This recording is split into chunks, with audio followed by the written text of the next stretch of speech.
In like 18 months, I've got $1 million business. Just me. That is awesome.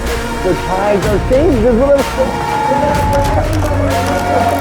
And then all of a sudden, I had a $740,000 judgment against me, 5 foreclosures, got the 2 cars repoed. There was no foundation. I was just kind of floating. So how do you come out of that mindset from literally hitting rock bottom to being motivated to continue to push through life? Rock bottom's a strong foundation, bro. Sure is. You own 300 rentals around here? Just under, yeah. Bro, you're the best. How much equity do you have? 85, 86% equity.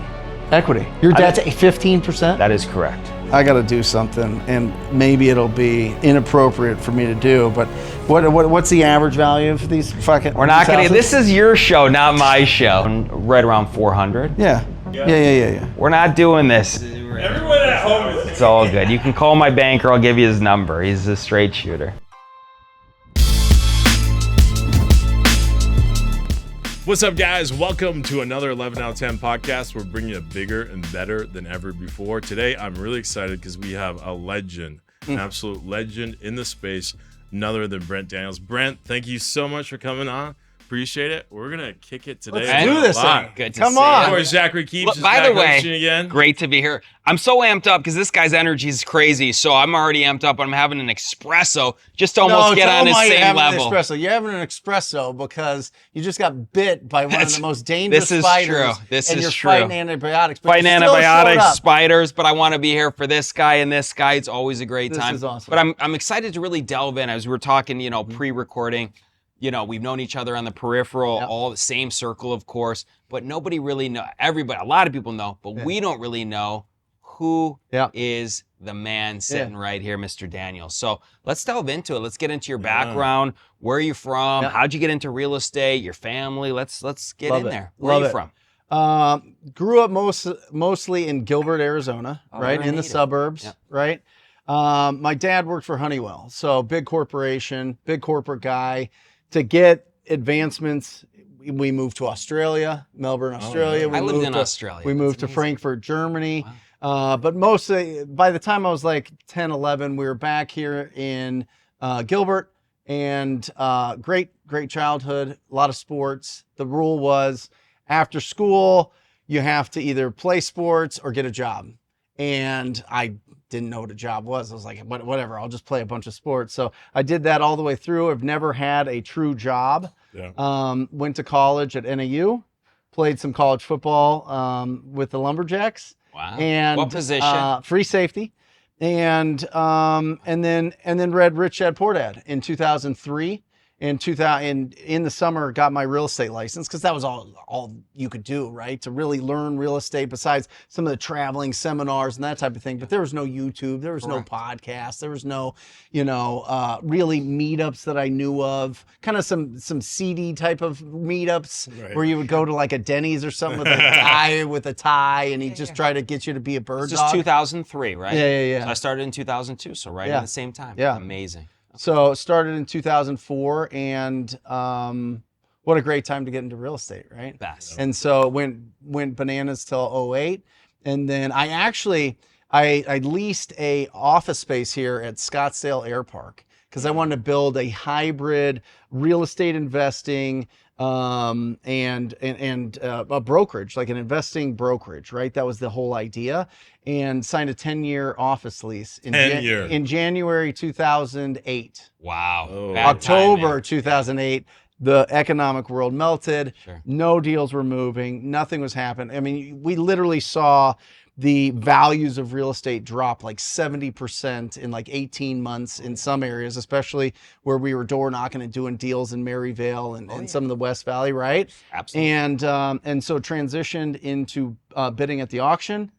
And then hedge funds came in and squeezed at least my company out, and so became an agent again, and then finally figured out what wholesaling was in 2013, and that's when I did my first deal. And once I figured that out, that was like, this is it. Yeah. This is the lowest risk, the lowest cost, the highest reward, really like gateway to all the other types of investing in real estate. And so that I was like, okay, this is the foundation. So 2003, you get your license. Yeah. Which brokerage? I hung it with Windermere Okay. If you remember I Windermere. sure do, yeah. And Red then and black signs, if I recall. Blue. Okay. Yeah. Blue and white. Okay. They're from definitely Washington. not- Okay. Come on, man. Okay. Take two, yeah. No, I mean, I bounced around all sorts of different brokerages. Yeah. But the whole idea was to own real estate. And I did it wrong, Zach. I did it completely wrong. I think I was buying, and this is something that I wanted to talk to you about. I don't know how these go. If We you want to keep keep these It's fucking wide guys. open. Okay. This is flow. Yeah. Anything's open. I think this is my view. I think there's times to buy and holds, and there's times not to. Sure. What do you think? I agree 100%. Right? But I think that's based on price, not just in terms of timing. To me, it's solely 100%. based on price. So I'm 100%. always a buyer. The Yeah. question is, if I'm going to retain the asset, it has to fit a certain profile. Yep. And I'm going to buy it to exclusively flip it because I'm not going to get the appropriate yield based on price. Yeah, sure. But what I'm looking at now is you look at the prices, you look at the interest rates, you look at the payments, and even if you get something at 50%, yeah, it's 50%, but it needs 150 grand worth of work. Okay. So now you got to tie in 150 grand worth of work. You got to put it into the property. Maybe the property's worth, let's say 400, you get it at 200. Now you got a property that's beautiful at 350, but it's still like, it's a $350,000 rental. You know what I mean? And if you're going to buy it for a long period of time, great. But if you buy that same property already fixed up for 200 in a market that's totally going down, you've got a way better investment and way better cash flow on that. But not a lot of people have access to that 200, whereas you can create that opportunity at 350. What do you mean? Meaning there's an abundance of opportunities to buy that deal from somebody like you. Right. Put in the 150. Not everyone has that direct access. You're an exclusive person that can acquire those deals at 200 because you're Sure. spending the money on marketing. Well, what I'm saying is I wouldn't buy a rental right now. I beg to differ. Tell me why. That's why I'm wondering. Yeah. Because I think that the economics, I think that you're at the height of the market. I think that there's opportunity to wait until something happens. Maybe it's 5 years, maybe it's 10 years. You see a significant decrease in value, and then that's when you buy. I saw more multimillionaires be made from 2008 to 2016 than any time. If you really want to get specific, 2008 to 2011 in this market, maybe 12, 13, right? Is that when you were buying yours? I've been buying since 2002, the entire time. Right. Yeah. Except for I wasn't buying much in 2008, but I started heavy in 2009, 10, 11, 12. If you go back and look at those deals, hindsight's always 20/20. Of course, you're making ridiculous returns, and you can't duplicate that today. But then I beg the question of But this. I think you can when the market, when it does turn. I'm not so sure it's going to turn, number one. Okay. That's my philosophy. Yeah. Number two, what do you do with that sedentary capital? If you're sitting there waiting, Lend it. Okay, Be the bank. That's an amazing. So listen, if you're getting 10, 11, 12, 13, that's amazing. Plus for you. fees? Plus fees, that's incredible. I mean, that's great. You've created that great, and we should talk about that. Yeah. So is an alternative strategy to owning rental. You're not getting depreciation, so you're paying 40% of that interest. So you're not truly netting that number versus somebody, if I'm getting 8, 9, or 10 on a rental, what's the true yield based on that capital after depreciation in terms of tax savings? Plus, I believe I'm getting some level of appreciation. I'm seeing our market go up about 2 to 3 points this year. For sure. So, I mean, so when Listen, you add on to the rentals, the and long-term strategy, I think if you're going to buy a rental, and I'd love to get both your opinions. Yeah, You don't sell it. correct. You buy it, and you just it's in your portfolio now forever. We call those, I call them legacy properties. When I'm Right. buying a deal and I put on my rental, the strategy is it's going to give me good cash flow. My basis is great. I always have equity in it. So if I had to sell, I'm forced for whatever situation, there's some amazing opportunity I need to liquidate, I can always sell it, not have to come up with additional capital reserves. Yeah. But most importantly, I wanted to change the trajectory of my family's life, right? Like my nieces, nephews, maybe future kids, who knows? That's a legacy property. You're buying for the long term with the delayed gratification. Love it. Versus, I love your strategy. And again, it's important to have these conversations and dialogue because you're getting a higher cash on cash return than I am. There's no question. If you're getting 11, 12 in points, 13 in your first position at 60 or 70% out, what do you lend at? What LTV? 60, 70, 80%? Yeah. Okay. Yeah. I mean, it just depends. Sometimes I'll just do the repairs, right? Got it, I'll just lend on the repairs. It's a little bit riskier, but, Right, but you it's get a with higher it's with yield. super trusted guys that you and I and Sure. we all know here Yeah. that have been doing it for years and years and years. But yeah, 70% is probably the upper threshold on that. So it's comfortable. So your strategy, just to be clear, is get a higher return and wait for a downturn and then penetrate when you're going to get a higher yield? 1,000%. Okay. And I just think that the top of the pyramid is the bank. Yeah, Sure. I agree with that. We had a So great why- conversation with why not Jerry be the Narden bank? about that. I understand. Like that's the top of the food chain, Right? lending. So Yeah. to get back to who I am and what's going on and Yes. get everybody like, let's give them some real meat and potatoes into this thing. I think that the wholesaling business in markets like this, where there's not huge growth, and we can still assign deals in our state. Some of the other states you can't, right? And they're really tightening the noose here. Yep. And I think it's going to be tighter and tighter and tighter throughout the whole country. Yeah. I think one, you're going to have to be licensed throughout the entire country. So everybody watching this, it's going to happen. It's going to happen eventually. There's probably some bigger rocks that a lot of these other states are looking at before pushing this thing through. You mean they're looking at your biceps or the Yeah. rocks? I mean, talk about Bro, rocks. these aren't rocks. The rumor had it you're these like are mountains, an bro. arm wrestling champion, by the way, in Arizona. Yeah, So, I mean, that's those it. things are monsters, That's bro. I it. mean, get the camera zooming in Yeah, on there, Those- Luigi. yeah. Zoom. What are the 18-inch arms? That's it. They used Things to are be. Used to be. registered, They man. used to Those be are when like I was my on quads. peptides, right? Yeah. Those No. are like quads. Okay.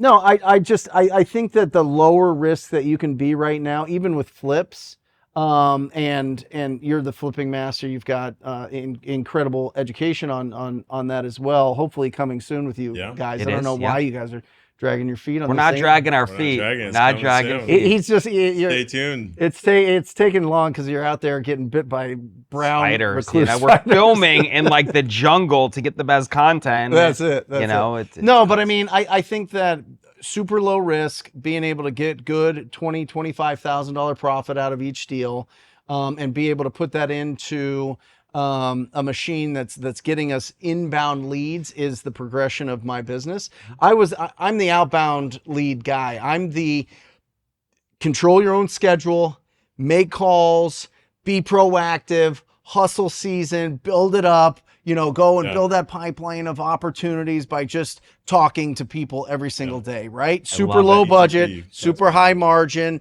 and low barrier to entry, right? Yeah. Like cold calling and texting and that type of thing is like making like a 2-foot putt. Yeah. You know what I mean? TV, radio, direct mail, and pay-per-click is like a 50-foot putt Yeah. or 25. It progressively gets further. And something that you said to me, I was driving up to Flagstaff, and Robert hit me with something that I thought was absolutely brilliant. He said, if we could just figure out how to teach the investors and the wholesalers to not master marketing, but master sales, Yeah. those are the people that make the most money. 100%. The ones that have the leads coming in and can convert those leads and are really good. And we are taught totally opposite as wholesalers, to be really good. We're not even investors, we're marketers. Yeah. Right. And it takes a decade to get good at marketing. So you got tens of thousands Say that of again, people. because I want you to break that That's a down. great Why you think that is? Because people really need to hear this. I love this. Well, first of all, marketing today is tech, Yeah. basically, right? So when you go out and you run marketing, you're running and competing against guys like me. And I have 55 engineers on my team, some of them with 200 IQs Mm-hmm. that program in every single programming language, inside and out, master's degrees of mathematics, guys with AI degrees, like the smartest people in the world, to Mhm. be honest, Mm-hmm. are all working in the marketing industry. Right. Whether working at Facebook or Google, Mhm. the smartest minds in America work on marketing. And a lot of them have decades of experience. Yep. So that's who you're competing against. When you go spin up your Google Ads account or your Mhm. Facebook Ads account or whatever it is, you're competing against the smartest, most tech savvy guys in the world. So it's hard to beat those guys. Hard. I always say, if you're doing anything, you should just focus where you have a competitive advantage. Yep. Right? If you're going to do anything, you got to go 11 out of 10 and try to be the best in the world at.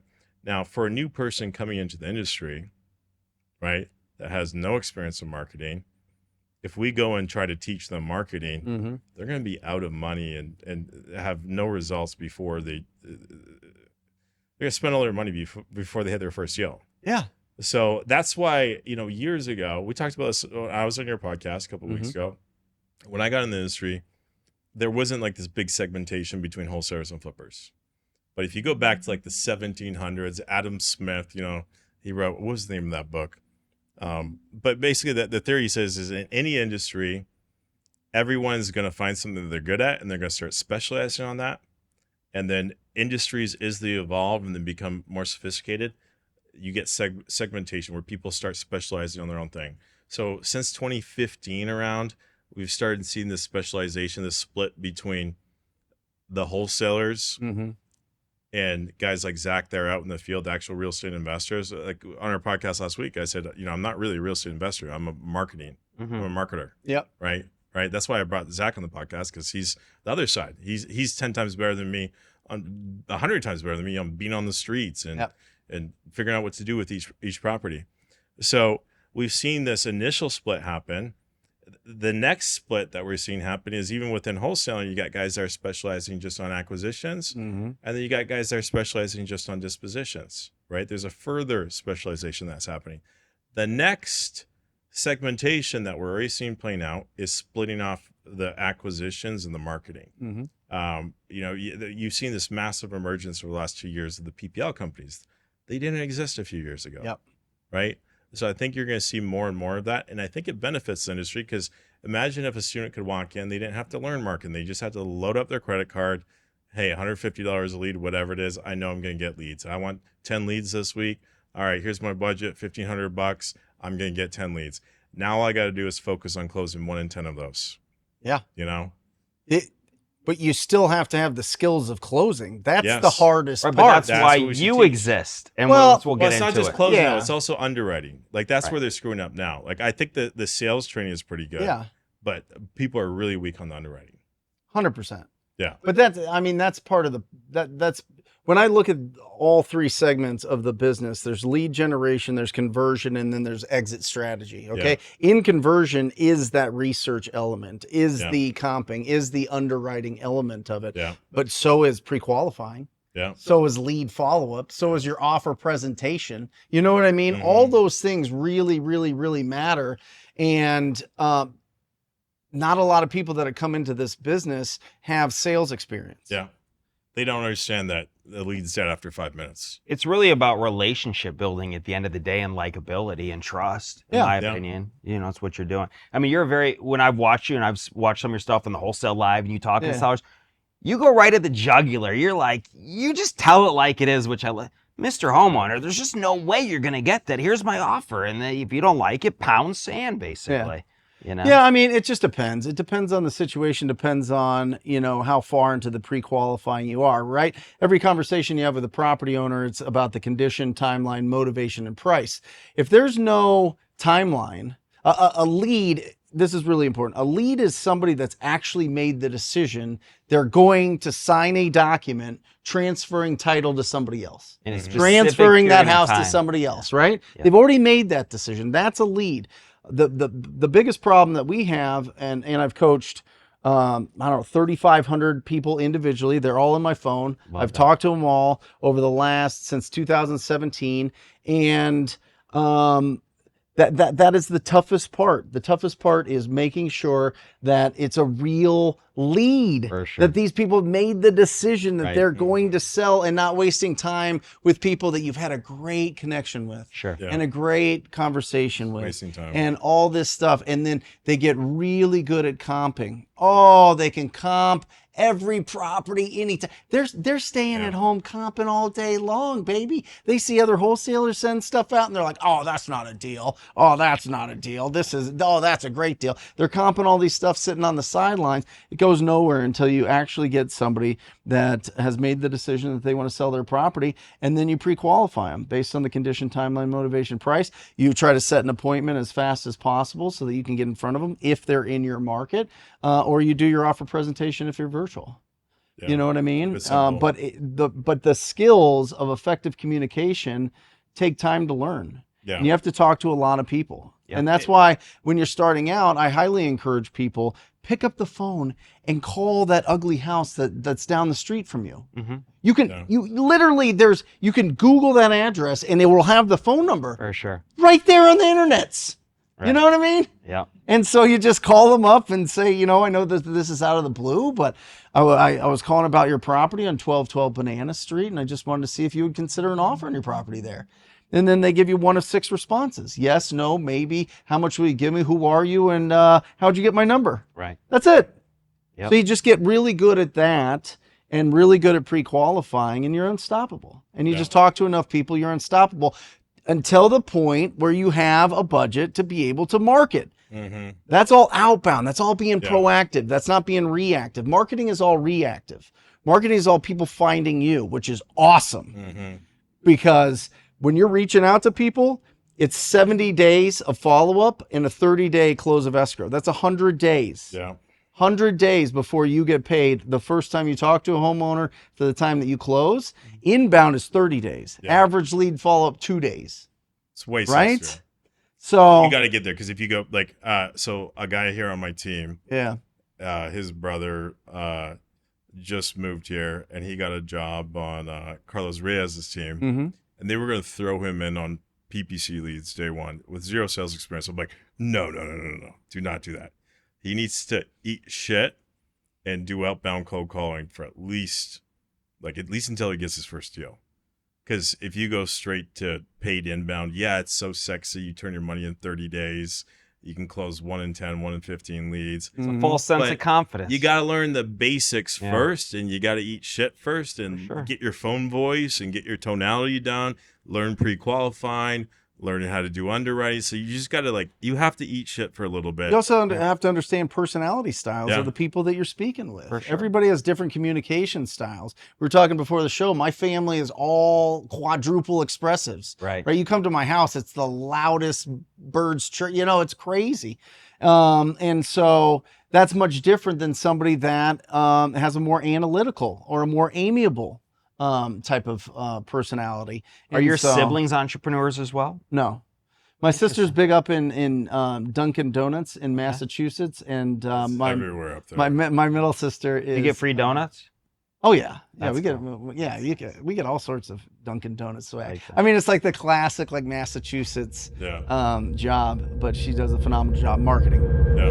Investorlift sells 3,000 to 5,000 properties a month. And the cool thing is, the reason this company is worth so much, they have all the data. They know everything about every buyer and every market and every property. Every buyer in America has a profile. Every buyer in America. Wow. Crazy. Wow. So I remember when I was Express Home Buyers, I want to dive into the pre-qualifying a little bit. One of the things that we would do is we would do what we call the upfront agreement. So before we dove into everything, we would say, listen, here's how the process is going to work. We're going to ask you some information about the condition of the property, blah, blah, blah. If we are able to come up with a number that works for you and works for us, would you be prepared to sign an agreement today? Mm-hmm.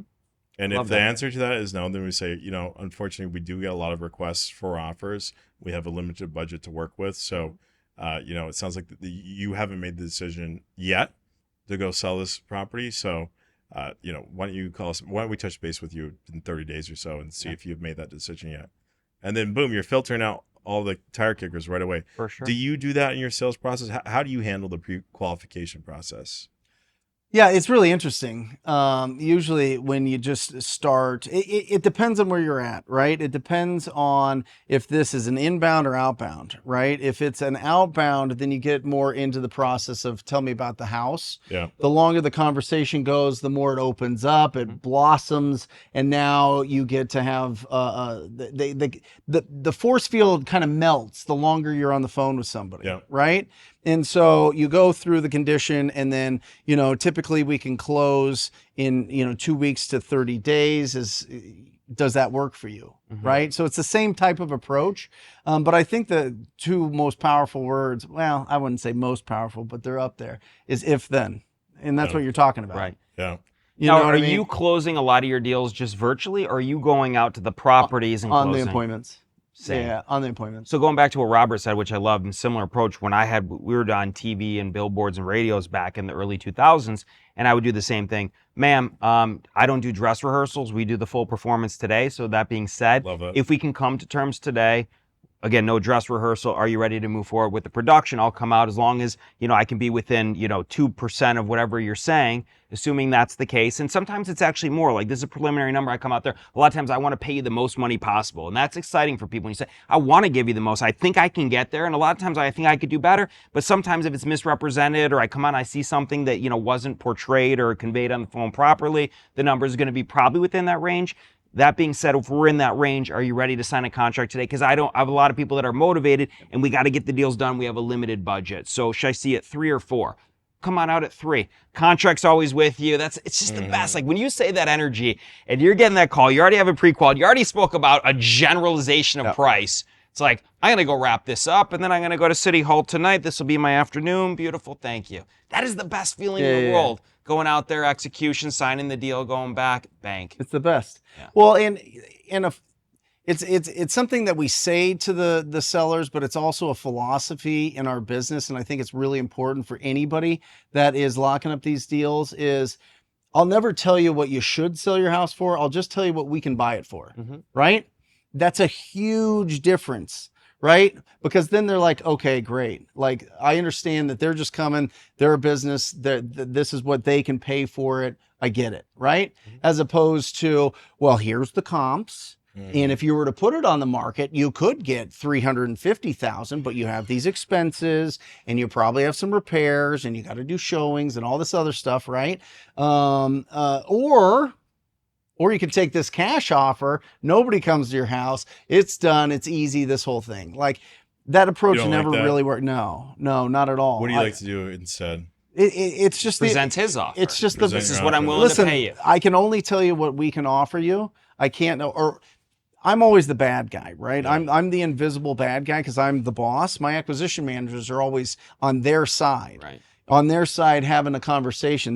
They want to be on the same side of the table signing the deal, not across from them. You know what I mean? You sit next to a person, not across from them, right? You don't want to have this eye-to-eye weird adversarial, me against you type of vibe, right? Energy. You want to be next to them. And so they go out there. My acquisitions team is just the most charming, most versatile, Are they as good looking as you? Way better looking. Wow. Way better looking. I mean... Yeah. Wait. Do you have women on your staff, hopefully?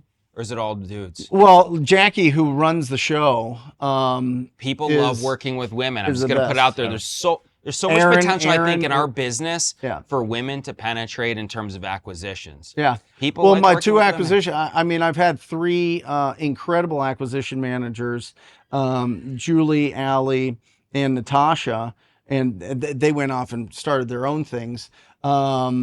That were phenomenal. Yeah, there's instant trust built in. Absolutely. For sure. But I don't think that there's, a percentage difference between if a guy or gal goes out there. I think it's just the personality of the people going out there. They're going to be to serve them, to listen, and to really understand how can we help you? Can we help you with a cash offer? Can we refer you to an agent? Can we is it something that's more creative, that type of thing? But for the most part, we just go with cash as is, with really versatile personalities out there that you can drop them in the middle of nowhere and they're making friends, right? They don't know. But that's the guys how you on my team are as don't the leader. know. But that's how you are. Because again, let's talk about it as a good transition to this TTP. Yeah. Talk to people. Yeah. People know he's Mr. TTP. Yeah. Did that evolve just because you're like, hey, I just realized in this business, I'm just going to talk to people and get deals? Well, how did that evolve? I had a mentor. So as an agent, I've always had a mentor. I've always had coaches. Smart. I've always had people that, one, for accountability, but just 2, to level up. You know what I mean? And so I had a mentor for 5 years. Her name was Kathy Anderson out of Vermont, and she was an absolute superstar. And she was like, listen, at the end of the day, just talk to people. Yep. Just at the end of the day, talk to people. So I joined the Wholesaling Inc. coaching program. I listened to the podcast and I heard Tom Kroll. And I was like, I need to join. Not because he was on your show today, wasn't he? Yeah. Yeah, I was listening in. Well, Tom's one of my best friends now, and I bought the company from him, and so he's just an incredible human being. And but I joined because I wanted to be around him. I wanted to like just kind of get my foot in the door to be able to, and it worked, obviously, you know. Yeah, you and, own Wholesale now. But he asked me to speak on stage in April of 2017 in Utah, and I just was like, okay, I'm going to make up a shirt, and I was like, okay, well, I was going to talk to people, and I was like, you know, 3 letters always like NBA, NFL, MLB, you know, UFC, all these things. I was like, yeah, that's it. And then I was like, how should I design this? And I was like, you know, I back in the day in high school, I really liked wrestling, like WWE, and they had NWO. And it's like this box and white and black, and anyway, and some people will recognize. You guys don't know. You guys are too smart.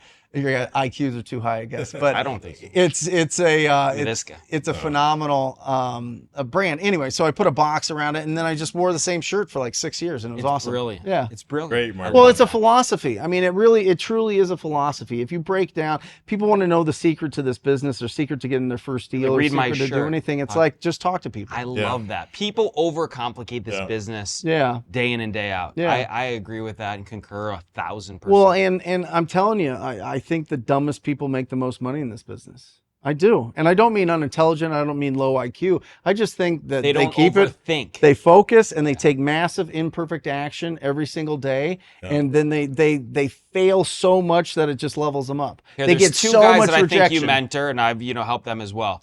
Brandon and Dylan Trana. Aren't they part of your crew? The best. The best, Yeah. right? So why do I love those guys? I met them on my hike. You mentor them, maybe. I think most of you, are you and Jamil maybe, or whatever. All you guys do. I mean, they look at everyone and they always show up.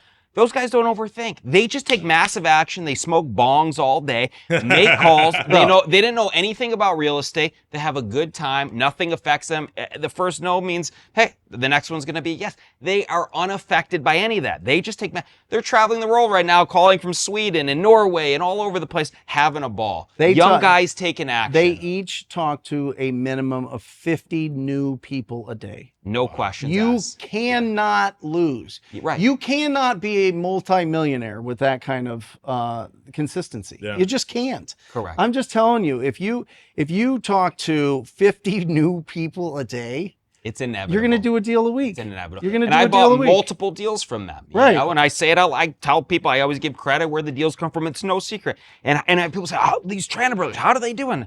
Very simple. Tell them. Talk to people. There you go. Talk to people. There you go. Pick up the phone. This thing is the Amazing. remote control of society. I agree. And you can use it to, just get lost in it and just blast off into entertainment.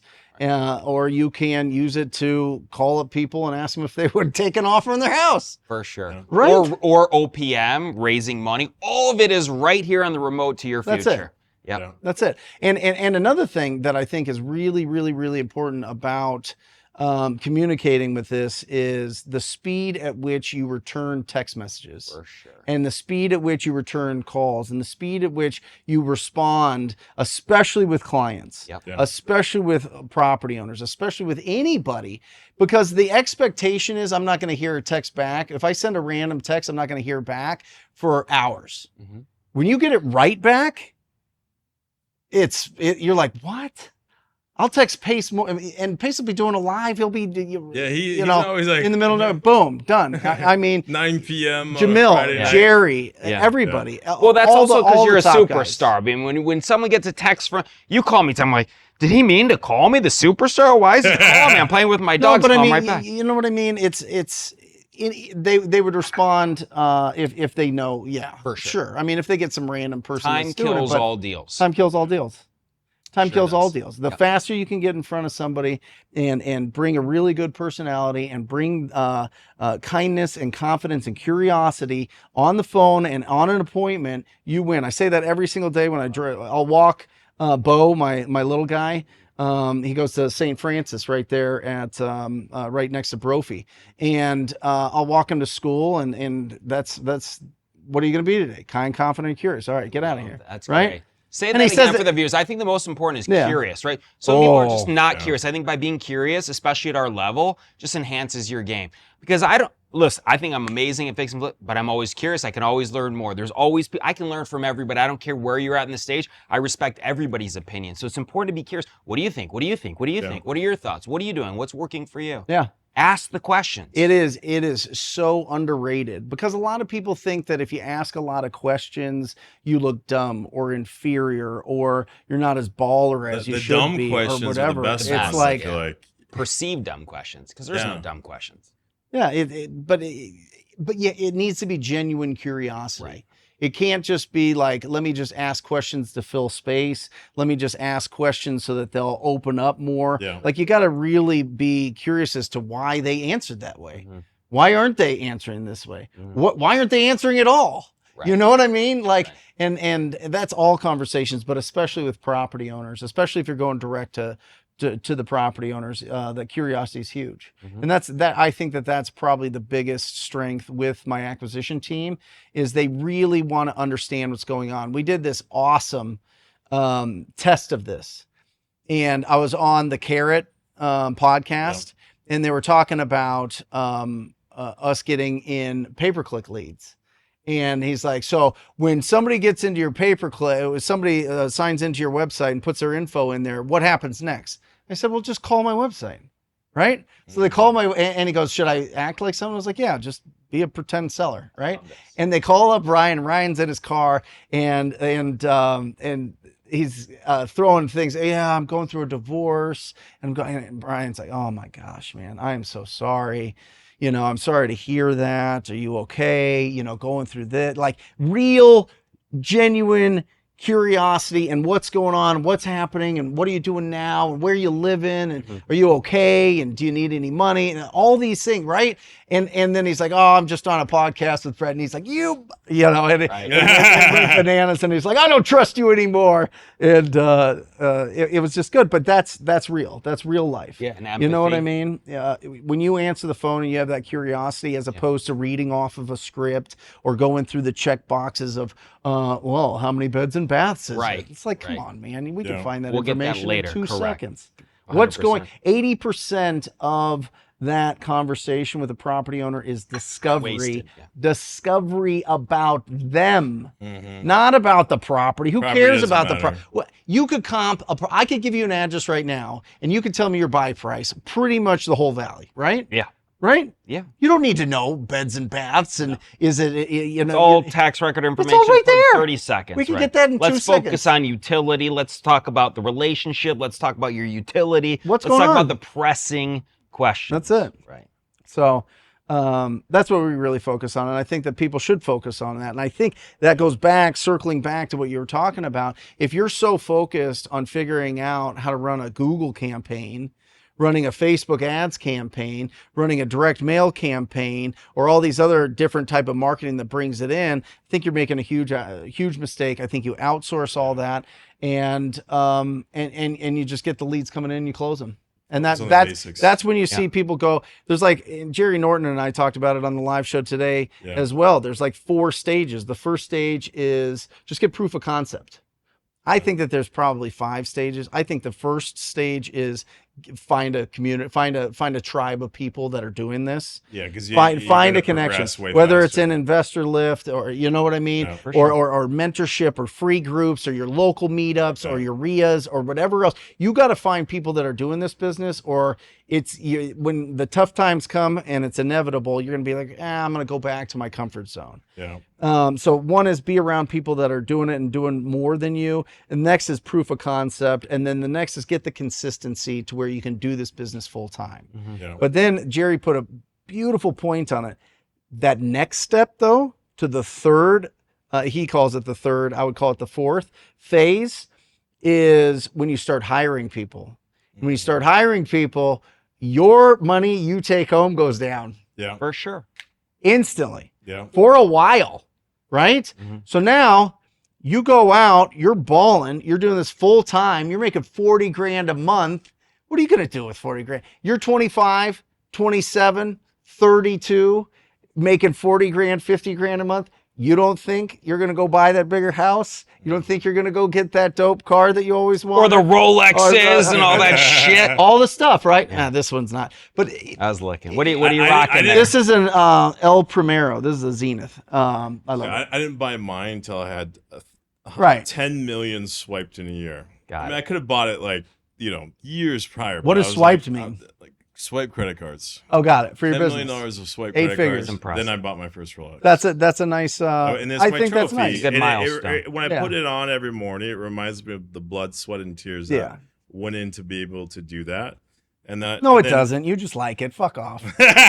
He just likes it. He just likes it. No, it's trophy. You're a showy guy. He's a showy Every guy. day, This is my show. every day, I think about my childhood. Yeah. Musicians get trophies. Athletes get trophies. Yeah. Even scientists have the goddamn Nobel Peace Prize. That's it. I create my own trophies. I already have my, I'm saving Patek for when I hit 25 million a year. It's right down there. And Right? Yeah, it's right down They there. literally got it right Yeah. down there. When I hit 25 million, then I'll get that, and then I'll, Yeah. progress. But yeah, when guys do their first deal and then go out and buy a date dress. No, listen. I mean, live your life. All I'm saying is, it's tough. That stage is what eats up You most drop your people. income, When yeah. you go from self-employed to a business owner, that's a big step. And I think people take that step too fast. I think people are like, "Oh, I'm going to just leverage cheap labor that you can get now because the world's open to us, right?" But They're the sending critical PPCs thinking and the every day. experience and some of the high level skills that you need aren't there. And you just I call it giving the money back to the industry. Like you were kind of talking about people that don't have experience and they do PPC. You're just you just made 25 grand on that assignment. Great. You just gave 20 back to the industry. You just gave it back. You know what I mean? And people do that very often. And so I think, that stage, that next level, that phase in the business is the most challenging. Yeah. When you go from Michael Jordan on the court to Michael Jordan in the owner's box. It's a way bigger jump than people think, and they think that they can do it with cheap hourly labor, and you're just being sold a bill of goods. Yeah. You are. I'm just telling you. I see this a lot with the CEOs I talk to, is that they get stuck in the deals and then they get burnt out. Yeah. So like they'll bring on their first hires, but they go with the cheapest guys.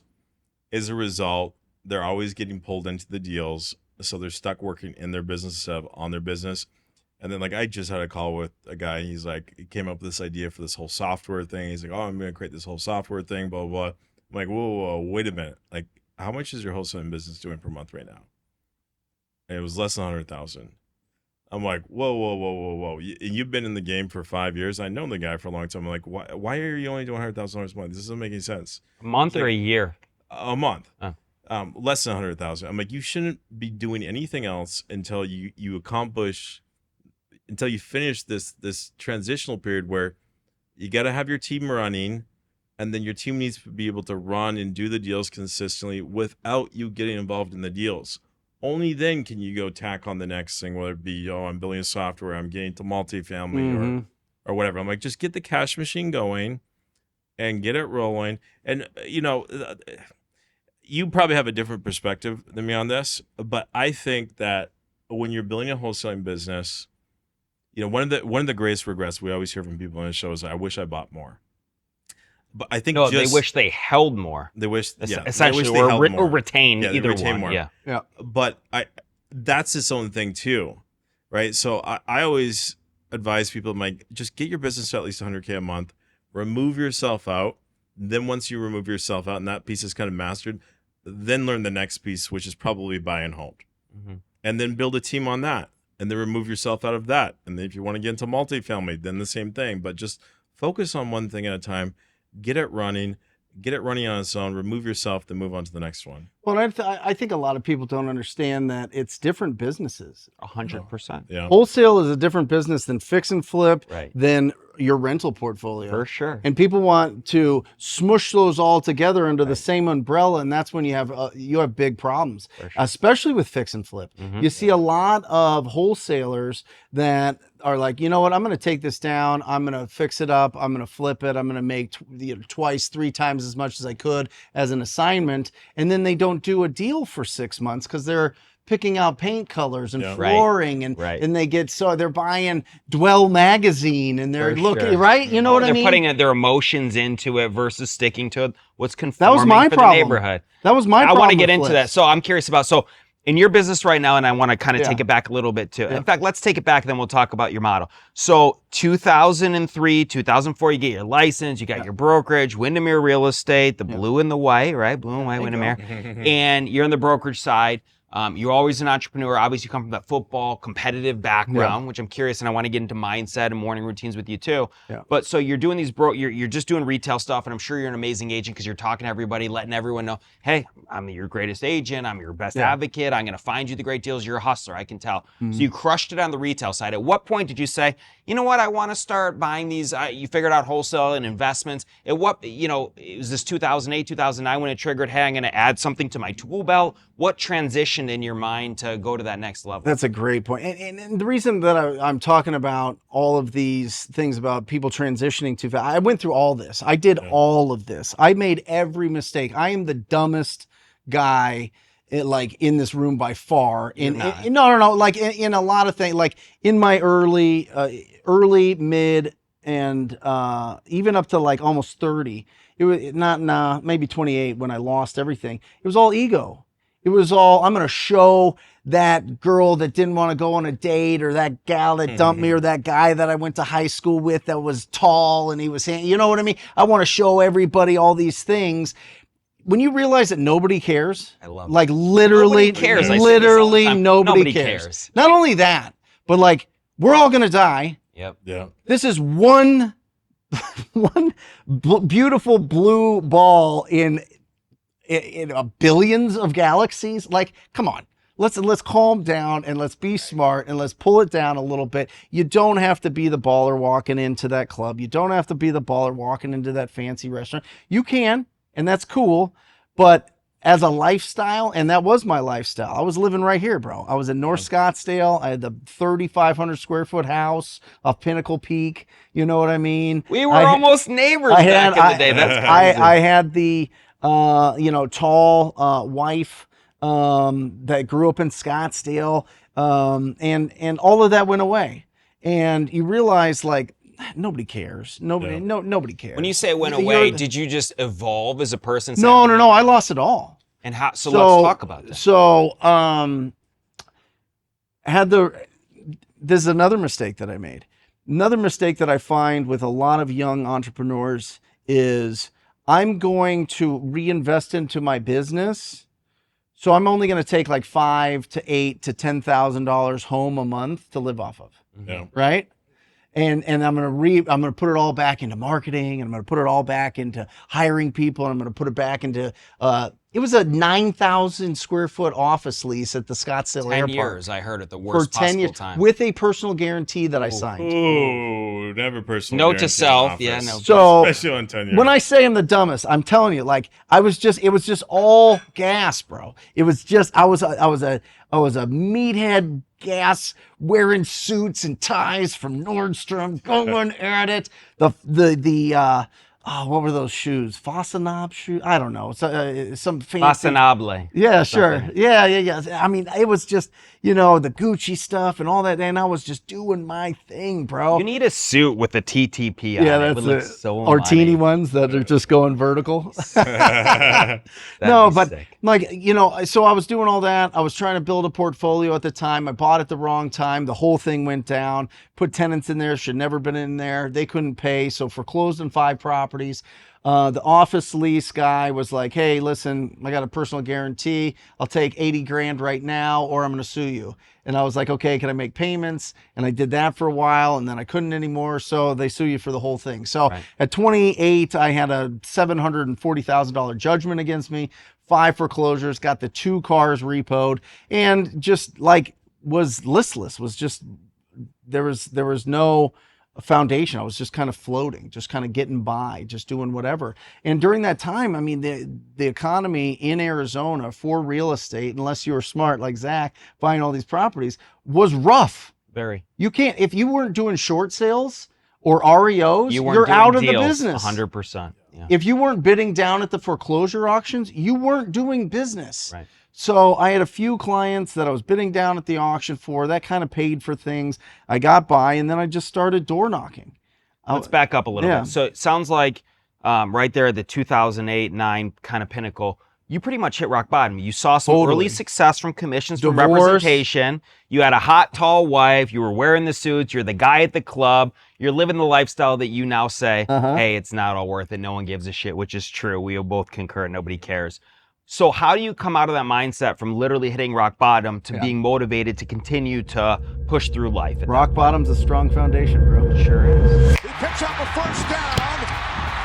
Oh man, look it. I gotta teach my man Zack how to throw a football, but he's teaching me so much today in real estate. I learned so much. I'm so grateful for this opportunity.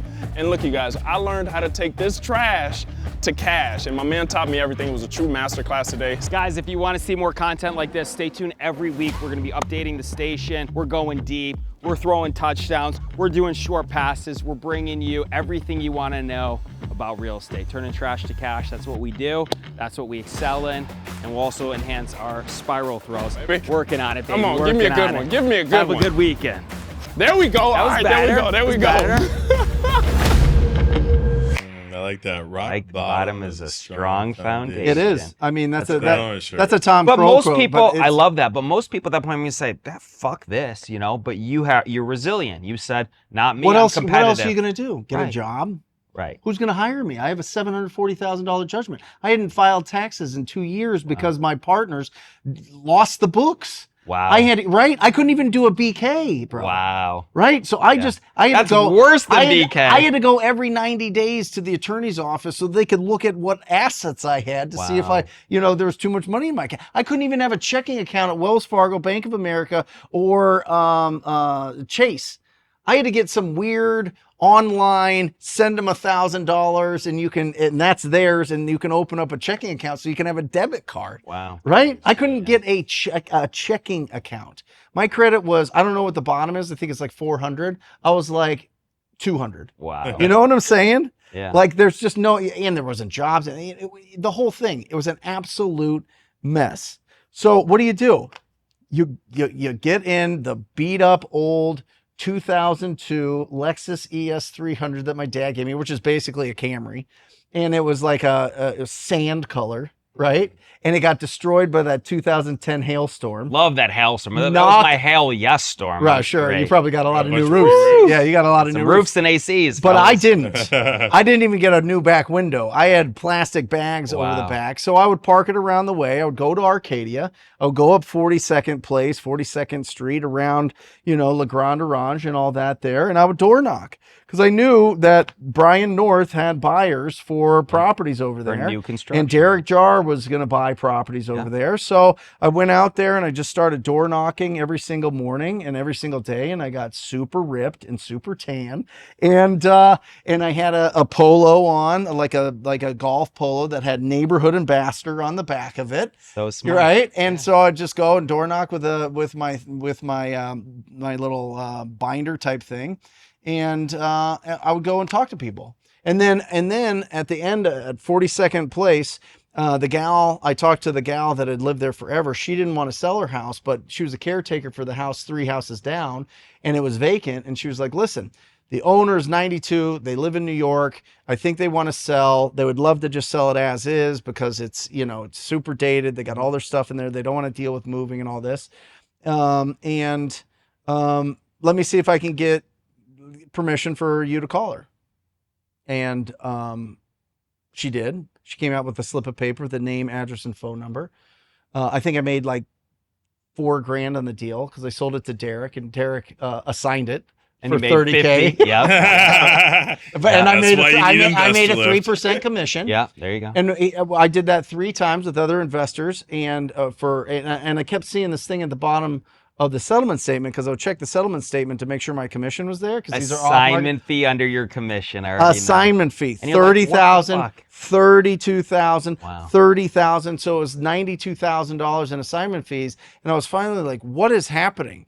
I was like, are you buying these properties? No, I sold it already. Well, how do you sell a property you don't own? Don't worry about it. Right. Welcome to wholesaling, right? I'm not going And then I was like, wait a second. And then I asked the title company, I was like, how are they doing this? And they go, oh, it's they signed it. Here's the document. And I said, can you send it to me? And it's an assignment fee. And I was like, oh, assignments. Yep. Okay. Can I do this? And they're like, yeah, I mean, that's what wholesalers do. And I go, wholesalers? It's a wholesaler. I love And this. then so I was like, it was like everything in my life. I saw the path. I saw there was rainbows. The most beautiful tropical birds were flying around. Okay. It was just beautiful. And you weren't even on psilocybin at that time. You know, it was just like I the am kid at right now, Halloween- but no. The kid at Halloween going out, I can get free candy. Every door I knock, I'm getting candy. This is unbelievable. That's how I've you never were. seen someone so excited about eating shit on $90,000. Well, listen. Well, it that opened his eyes to the $90,000 opportunity. Like, lesson is hell no, I made most valuable. 9,000 compared to the 90. That's incredible. Probably made millions By the way, one of from my best millions. deals ever, Yeah. right there across from LGO, 4502 North 39th Place, that corner lot on Campbell. Great deals. I bought that from the bank. 2009, 130,000. Oh that house my today gosh. is $2 million. It's crazy. Yeah. That's why I say buying at the right time and holding is Timing is important, Timing but buying is with important. equity is super important. Right. So, okay, so now you've experienced, you're like, wow, enough's real quick. enough. So that's when I realized you give me a name, address, and phone number. That's all I need. Yeah. All I need is a name, address, and phone number of an ugly house or a dated house or a small house on a big lot in a popular area, and I'm set for life. Yep. And so that's when I started. I stopped door knocking, and I started. Derek at the office had skip tracing. He had LexisNexis. Nobody had LexisNexis. You had to go through like 4 levels of security to get LexisNexis. And he had it because he had the big short sale team. Yeah. And so I was able to go and skip trace I would literally drive around and just write down addresses of every house in Arcadia, in Biltmore, in South Scottsdale, everywhere that was dated and looked rough. And then I started going where the real deals were. West side. The other side of the 17. What I like. And right? And I would find these deals and I would just be selling them and selling them and selling and closing and closing. And then all of a sudden, in like 18 months, I've got $1 million business. Just me. And I'm telling you, I've talked to 45,000 property owners myself. I've knocked 15,000 doors. But I think everybody has to go through that. Everybody has to go through that period where it's just a fist fight. It's a mental challenge to build new skills, to communicate effectively with people. And that's what set it all up. You know what I love about this guy is the fact that there's a lot of coaches and different, gurus out there that you're in the thick of it every day. You don't just talk about it, you execute and you do it. Yeah. And that's just kind of unheard of in today's, society. Mostly. You talk about, well, why do you have so much energy? Or taking a bunch of 5-hour energies before you get up here type of thing or whatever. It literally is so exciting.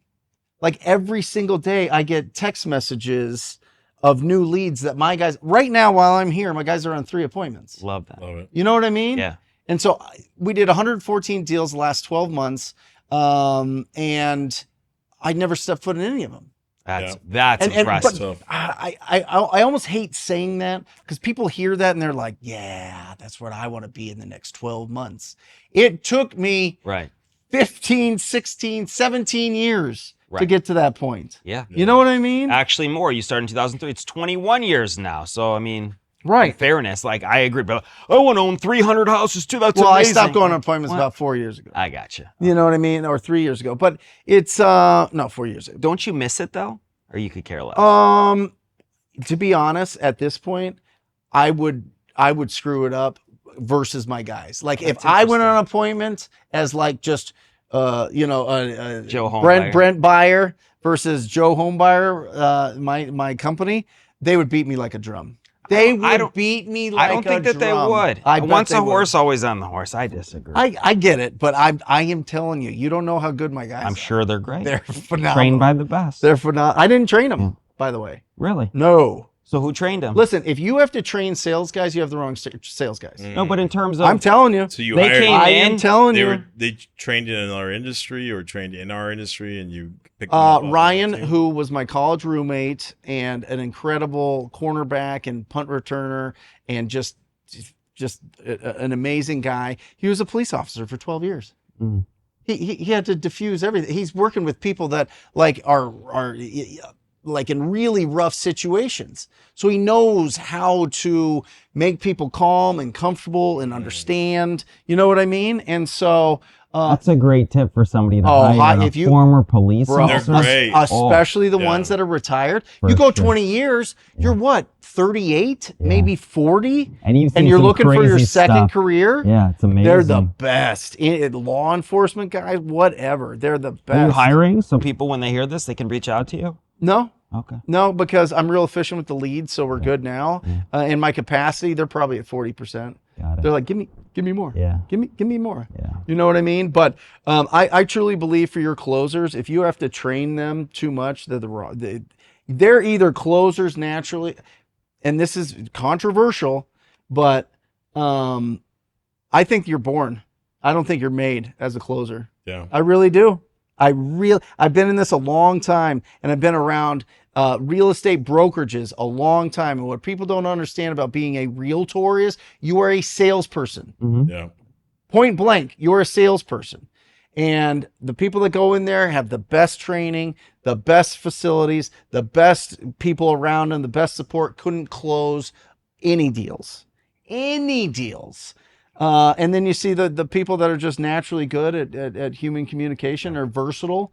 Whatever their upbringing was, whatever their background was, they get into this business and they crush. Right. They crush. And so I think that there is something natural about it. I think that you could take somebody that's good and make them great, but you can't take somebody that's bad and make them good. You know, I agree with this 100%. When I'm out at conferences, sometimes I have people coming up to me and I'll have a brief conversation. And they're like, oh, I've been struggling for a year, haven't gotten a deal. I spent all this money, blah, blah, blah. And I could just tell that they're not a born closer. Right. Mm-hmm. And then I asked them, I said, like, honestly, like, how good do you think you are at sales? Like, oh, yeah, I'm pretty bad. I'm like, tell you what you need to do. You need to go partner with someone else that's good on sales. That's it. Or hire someone that's really good on sales. So if we you're can. you're not going to succeed. Listen, here's the thing, and I'm talking out of both sides of my mouth, because I coach a lot of people that are not naturally good closers, and they do good deals, but they'll never get to the point where they're closing $200,000 a month. Yeah. Right? They just won't. You tell them that? Because listen, the fact is, if you talk to enough people, it's really tough to screw up a motivated seller. Right. It really is. Yeah. They get beat when it's inbound leads. Outbound, you're usually the only person on that appointment. Mm-hmm. There's no other offers.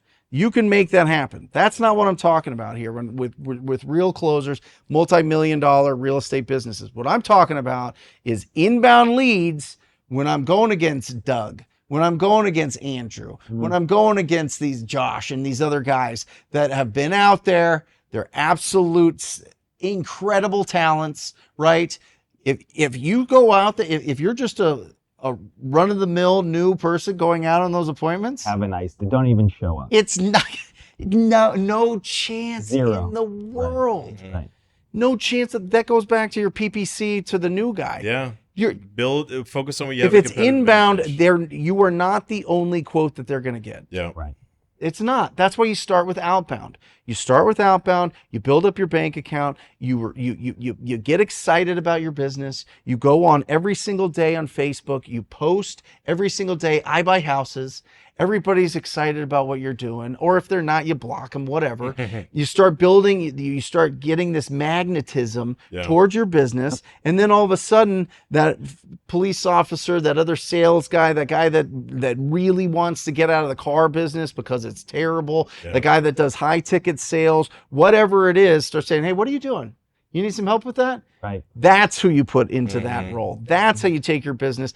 That's when in that third or fourth phase, depending on if you're talking to Jerry or myself, that's when you really take off and go to the next level. I call that like the domino effect of Projection of always being, closing and always talking to people and being that top of mind mentality. Because a lot of people in this business, you could do some silent deals, but then there's a point where you're out of capital and you always need, OPM or bank money. You always have to be proactive to get that done. And that's so critical to say and be enthusiastic and confident, even if you're not doing deals yet, to continue to project and let people know what's going on.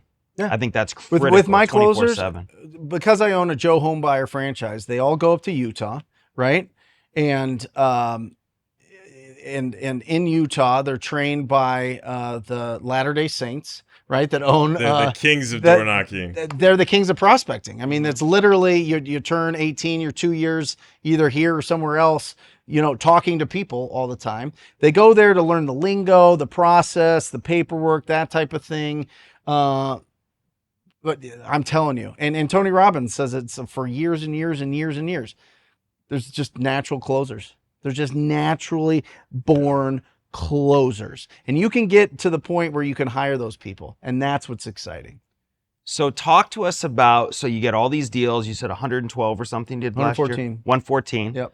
Of those deals, did you retain any or did you wholesale all of them? Wholesale it all. Okay, so your model is don't retain anything, lend your money, use the money to invest in leads in both capacities, inbound, outbound. And pay too much taxes. And pay a lot of taxes, which is good for bankability. It's just okay. I want to ask you about that. We'll get into it. Yeah. And then lend a lot of the additional cash in terms of hard money or to your community, if you will, for people that you know and trust well, probably in seconds at 14, 15, 16%.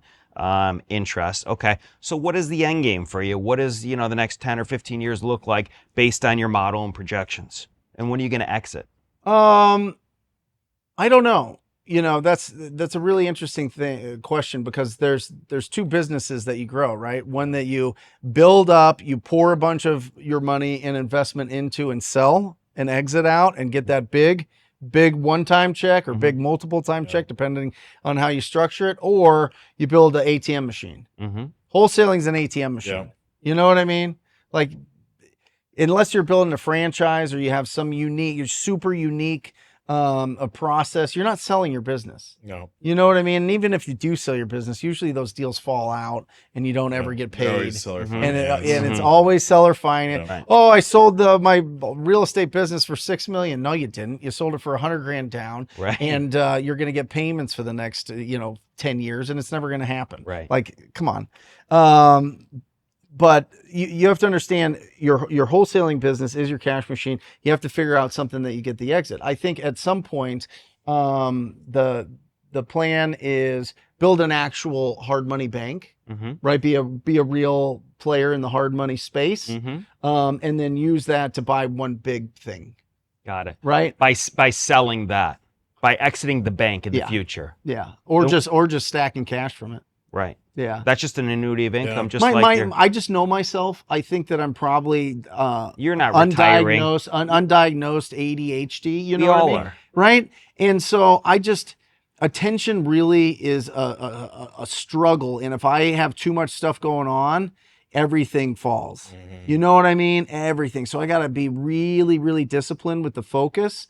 And if I go and buy a rental, that's its own business. One rental property is its own little mini business. Sure. And then you start adding and adding and adding and having property management and having contractors and having all those things, but it's always there. There's always some attention there. We had an Airbnb up here. We still have this property.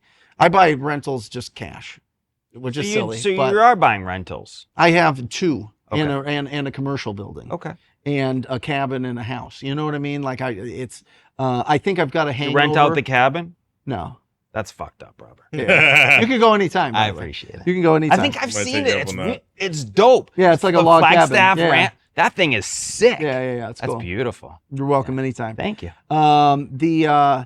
But we had an Airbnb in the Scottsdale property, and it was a nightmare. My wife was running it. People are complaining all the time. They're texting you all the time. You need to be a super host or whatever the hell it is, and it turns into a nightmare. Some people love that. Some people love that action. Listen, I have a severely autistic 12-year-old that takes up a tremendous amount of attention, a tremendous amount. I've got a dynamic 7-year-old that is just absolutely incredible. I've got an incredible wife. I've got my wholesaling business. I've got coaching, and now we've got our pay-per-click agency that we're helping out other people. And that's my plate's full. You got a lot going on. My plate's full. And you're always doing the shows, the Monday hotlines, and this and that. You got a lot going on. So again, how do you keep yourself from a guy with ADHD? Yeah. How do you keep it all together? How do you you seem pretty calm, Yeah. collected. What's the secret sauce? I don't know if calm or collected, but I I keep things really small, really tight, and I hire friends and family. Okay, that's interesting. You hire friends and family. A lot of people say don't do that. Yeah, because they're assholes. Yeah. Listen, if you want people to work for you, don't hire friends and family. If you want people to work with you, hire friends and family. Like that. But and neither's wrong. Neither is this or that or whatever else. Hey, I do the same thing. Like on my you're hiring team, family. My brother pretty much runs the company. He's my COO. Yep. He started at the very bottom on sales, and I just started throwing him shit, and he could handle it a lot of times better than me. Your future brother-in-laws are with you. Future brother-in-law is on my sales team. Yeah. One of them worked out. One of them didn't work out. That's fine. Really? Yeah. I mean, that happens. Did you have to let one go? He wasn't. Yeah, he wasn't a natural born. Wow. Like, I mean, his hands Closer? were shaky when he was on the phone. Got like, it. Just not. And I was testing that. I was like, if I can teach him sales, then that means I can teach anyone sales. There you go. We tried it for 3-4 months. It just, it was like, there's just no hope there. Yeah. But now he's got, a great entrepreneurial experience there. Mm-hmm. And now he just got into one of the top 3 MBA programs in Norway or in Europe that is in Norway, full right scholarship, all that. He's going to do his MBA. He's going to be great. And Did you be honest? Did you write his essay? I did not write his essay. All right. Good. Yeah, but it works out. Even on the engineering team, like Dimitri, my co-founder, most of the engineers he's known since he was like 6-7 years old. He taught them how to code. Like most of our team goes back for years and years and years. So we just have this very collaborative. There's always there's this time period where you got to learn how to work with someone. Yeah. Like, what is their working style? What is their communication style? And when you've known someone your whole life, you can just skip right over all that. Yeah. Well, and nothing is better than celebrating with your friends and family when you hit goals.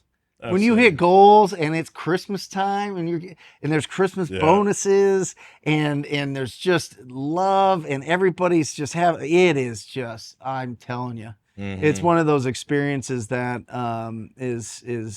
I hope everybody can feel that way. Yeah. It's incredible. Another thing too is we spend most of our waking hours working. So like you're saying, we're only here for a little bit. Yeah. 3 generations from now, no one's even gonna know who the fuck we ever were. And no one's gonna care. No one's gonna care. No one cares today. Where you're gonna spend most of your waking hours doing something, do it with people you like. Yeah. And that's one, again, being vulnerable, just the way you've been the whole time. As a solopreneur, I could crush a big deal and then nothing changes in my day. It's like, oh, okay. Yeah. I take myself out to dinner. That's not that. No, but I'm being serious. So it's a decision. I like being a solopreneur in one respect. And another side of it, which is you guys hit some big goals. You have collaboration, synergy in the office. I don't have that, right? I work from my house. I got my assistant. She doesn't care what, oh, Zach, you flipped the deal. You made 6 figures. Good for you. Nobody cares. Again. So it's interesting to have that dynamic to celebrate. You don't have the financial responsibility of these people and their family in your hands. No, I understand. You know what I mean? Ways, yeah. So there's stress involved in that as well. But at this point, there obviously I think there's more love. There's definitely love. I could see it. But also those people, it's not like, yes, you're paying them and they're working with you. But in the same respect, every dollar you're investing them, you're getting a yield off of it. You're not losing money by employing them, especially at this point. Seems like it's a very streamlined, autonomous situation. It has to be, or it's not a business. Of course, yeah. The way to do it, the way I when I hire friends and family, the way I always tell them is I say, look, everyone is either going to quit or get fired. Everyone that ever works at this company is going to quit or get fired. So you got to be okay with that, number one. But number 2 is we run the company like a professional sports team. If we got our offense going out and scoring 5 goals, but you're the goalie and you're laying 10 balls in, sorry, you're out. Everyone's got their KPI. They all got their thing that they own. And if you can't own it and be the best in the world at that one thing, then sorry, we got to cycle you out. I think that's the way to make it work and do it healthy. But it doesn't work for everyone. I like that mentality that you tell people, because obviously you're going to quit because you've learned and extrapolated so much information by being here. You've enhanced your life. You're going to go out and do your own entrepreneurial venture. We call it graduating. We've only ever had one person quit, and that's because they got into med school. Good for them. Right. Yeah. And we're like, congratulations, you graduated from Investorlift. You're going to be an incredible doctor. That's awesome. Paid for our undergrad while working with us part-time. Great. Awesome. Awesome. Yeah. Yeah. You gonna ever exit out of your portfolio? I don't think so. That's not, in the world. People say, "What's my end?" I just want to continue. Again, this is kind of a legacy at this point. How many properties? Just under 300. 300 in Phoenix? Not Phoenix, within a 100-mile radius of Phoenix. Yeah, but you're not like Tennessee. No, only Arizona. Memphis, no, only here. I you see know, it, feel, and touch it all my homes. Indianapolis. No, I only buy here. That's tough. The guys. How important is it to buy rental properties in appreciating areas? It's very important, obviously. But if you look at the population of Phoenix, it's doubled every decade. Right. And it's not stopping. They're putting $50 billion into these new chip plants up the road here. Yeah. By the way, did you see the new 60 billion, bro? Yeah. 60 billion into Insane. a facility. It's insane. You know why that is? They're putting 10 billion to redo the whole I-17. Is that how much they're putting in 10. infrastructure? That's insane. It's a lot of I don't see it. 60 lot of construction billion, jobs. 6 times as much to build Insane. a microchip factory? That's incredible. Did you Money's see the not new real. thing with the Biden about raising rents 5% annually? They're going to put a cap on it, hypothetically. Yeah. It's not going to pass. It's just interesting. But what's so dumb about that is most people have yearly leases. Okay, so I'm not going to bump you 5%. I'm just not going to renew your lease, and I'll put in a new tenant at a much higher market rent. Yeah. There's so many different ways around. It's so dumb. Stupidity. Yeah, but it's a good caption, right? It's a good headline. It's a headline for him, but I mean, if you're a good tenant too, I mean, it goes both ways. I'm not a guy jacking people's rents all the time. I'm still way under market rents across the board for the most part, but just an interesting. 300 rentals around here? Just under, yeah. Bro, you're the That's best. sick. Not the best. You got to be the most prolific in Phoenix. Who has more rentals than you? Single family. There's guys out there. No. There's guys out there. I don't know. You could Robert not- can pull it. You No, could you're not number give me a one. name. When I go on You guide, don't could- know. you I don't are- other look than the hedge into it. funds. Other than the hedge funds. No. number I'm one. talking Yeah. a single dude Yeah. wearing a backwards hat, getting bitten by spiders. There's Right. not Literally. another gal or dude that owns 300 houses here in I think Phoenix. people were under the radar. There's got to be. You could pull up the data. There's somebody who knows. There's nobody. There's no Whatever. way. Maybe apartment buildings, but not Yeah. single family. No way. We got the data. Yeah. You got the Are data. you? So you're saying that you're still buying? I'm buying. How many of those 300 did you buy between the crash and say 2012 or 13? Let's say 13. That 5-year period, 08 to 13. Probably 150 of those. At Half. least half. Yeah. Okay. How many are you buying 2024? I'd probably do about 50. Yeah. Yeah. Really? Yeah. You'll buy 50 rentals in this market. Yeah. Why? May still make sense for me. He buys Because deep, I'm buying. though. I buy Like deep. Zack You, does. you say, and we get into this. Zack, I can't say. By the way, full disclosure, I want to buy deals from Joe Homebuyer Yeah. over here, and Yeah, we're yeah. gonna make it happen. But Yeah. it is what it is. But I respect his business model, right? If somebody else, and you do sell to a lot of people that do their own sweat equity, so you can get a higher Yeah, yeah. yield on it. But I buy deep, and I have great relationships. And the fact is, even after stabilization and putting in the improvements, I still have 10-15% net equity on those deals, so it still makes sense for me. But how much debt do you have on them? What percentage? 14%. That's insane. Oh, wait. So I have sorry, 14%. You've got 15% equity in it. No. No, opposite. So if I'm buying them for cash, right? Right. And let's say I buy a house for $300,000, Yeah. and it's worth $400,000, and I Right. put in, let's call it $50,000. Okay. Right. So then we're at that would be 12. Let's right under that. I would want $50,000 to $60,000 in equity, right? After my cash is installed into for the valuation. So, but you're talking about how much debt am I putting on there? Yes. I'm not putting on new debt on these. I'm buying these with existing lines of credit. Right. So there is no new debt. Well, it's debt from your other from, properties that you pre-existing bought for encumbrances. $2 Right. between 08 and 13. You dog. You are a genius. I'm no telling you. genius. Better I'm be telling you, lucky they than clean smart. House. They clean house. These guys. Oh man, so smart. Better be lucky than smart. Well, and I'm telling you, timing matters though. Timing is That's what important. people don't really understand. So I love that. Okay, so I get. So if you were to look at your entire portfolio, how much is equity do you have in that portfolio? Is it 50%? Is it 40%? Is it? Are you at like 85, 86% equity. equity? Equity. If you ask me my debt, Your debt's 15%. that is correct. Isn't that insane? That's what I'm saying. Oh, people are like, oh, you're not taking over loans. I don't take over loans. I've never done I've done one sub 2 deal my entire life. Right. Why not?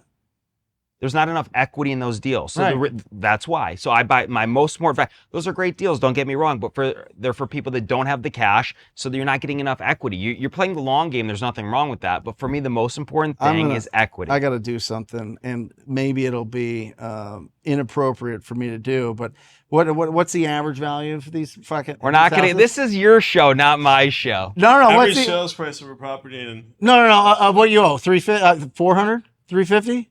In terms of what? In terms of average Value. pricing? Value of your No, I think that each one's property. probably right around 400. Yeah. Okay. Yeah. Yeah. and how many you got? Yeah. We're not doing this. Right Everyone now. at home is doing this on their They can do their calculators own right now. stuff. It's all good. You can call my banker. I'll give you his number. He's a straight shooter. You can run the math.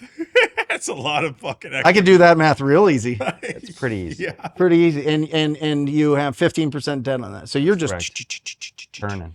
Well, and people think that the greenhouses to red hotel is all about, well, you have to sell the greenhouses to get the red hotel. No, you No, don't. you don't. That's what pays for the hotel. Yeah. It's an annuity of cash. Come But on. timing Okay, is super you know what's important. even sexier about this? Think about the amount of depreciation he has. You pay no taxes, don't you? I do pay a lot of taxes. You still pay taxes? I Even certainly with all do. that depreciation? I do.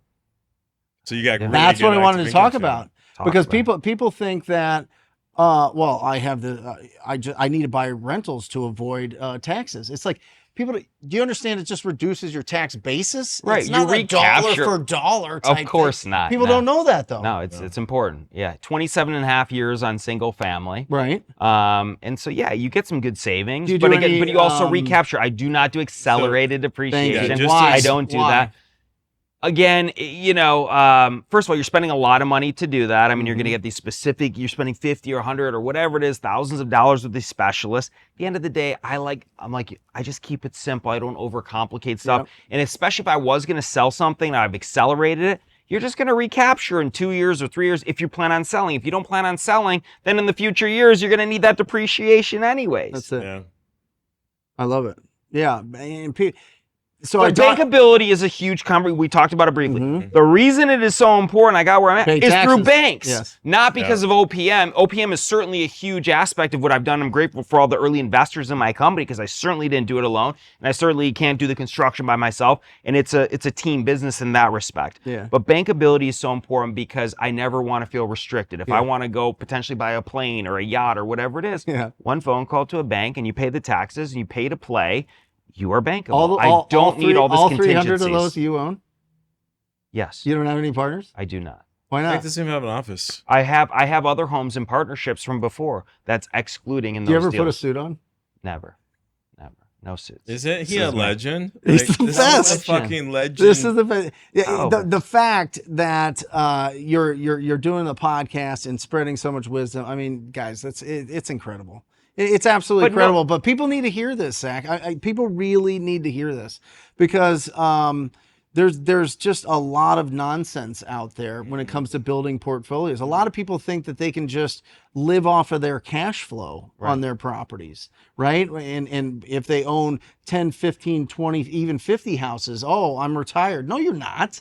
It's $2,500 to turn that property over. At least right? nowadays. At Painting least. a house with labor and everything else, you're Vacancy 5,000 costs. It's expensive. People, and by the way, when you're buying those sub 2 deals and these other deals, they're not factoring in the importance of the equity in case you need to get a HELOC or other stuff to leverage that or to burr it in the future if rates were cut, depending on the rates at that time. They're going to come down probably not to the level that a lot of these people are getting these VA loans and whatnot.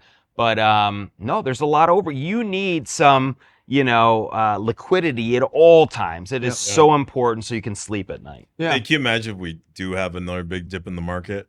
Like, Well, he's going to lose a do it lot. all over again. He's going to lose a lot, but he'll have enough. No, I'm but not he'll gonna- buy even more. He'll He'll pick hold it up. all. He'll hold those 300. He'll buy another 500. Yes, Yeah, I mean, but I'm not fearful. that he'll The be net able to worth leverage goes the down That's in what I terms mean. of paper That's net what I worth. mean. I'm not going to lose. The paper net worth goes down, but Right. then the buying opportunities, what I would do is Yeah. dollar cost average in the Cost market, average, and you yeah. go back and say, if I could buy those homes again at 50, 60,000 and get 20%, ROIs, have a nice day. Now, I'm not hoping for it. I don't see that happening here, but look at it. I'm no genius. Anything could happen. So I that's think why you I'm are a underleveraged. genius. I think it's evident in the results. Got lucky. He's the best. So they filmed this flipping course. People need to understand that. Listen, if you don't live in Phoenix and you're just here, are people hearing this for the first time, or do you talk about this a lot? I don't talk On your about show. He doesn't talk about it at all. Oh It's not my. I mean, I gosh. want to know about you. Well, I know, but get like, it. it's important for people that really are doing it, like real equity. Mhm. You know what I mean?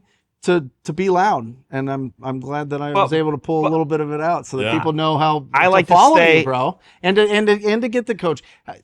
Let me ask you this, because transitioning and just real quick.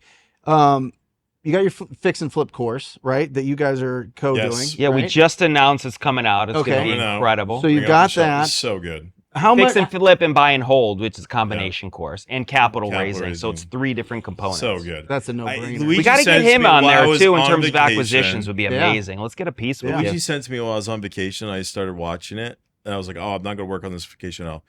I binge watched half the course in a Yeah. freaking 100-degree tent. It was that good. Well, we filmed over 2 years, Yeah. and then we did a pilot. So I had 55. We got to get you You in. have 4,500 students. I did it with 55 people. Right. Our success rate was 3. Of course, it's easy when you're in an intimate environment. Sure. But I teach the same stuff that you do day in and day out. Full transparency, opening the curtain. Yeah. Luigi's out with me filming, going through the properties, talking to the sellers. He's here right now. I mean, it is intimate. It is raw. Yeah. It is relevant. It's love dope. Yeah. Same stuff that you I love do. What do you live off of? The flips or the rentals? It's so funny. I look at, God bless, I'll say it out here. Yeah. My sisters, my brother-in-laws, they all do nice. They're big spenders. I don't care about any of that shit. Right. I live off of almost nothing, right? I Right. really don't. I mean, my overhead in terms of my lifestyle, I don't drive these fancy cars. I don't buy the fancy watches. I put You all don't my have any- money. You don't have any watches I've in never, a box, I've never in bought. a safe, I have never in your bought- closet. I have never bought a fancy watch in my life. What about a car? I bought some fancy used cars. What'd you get? Early on in my 20s, like I Yeah, bought no. an SL500 There you Design go. New Edition for it's like $105,000. I sold that for like $20-some thousand.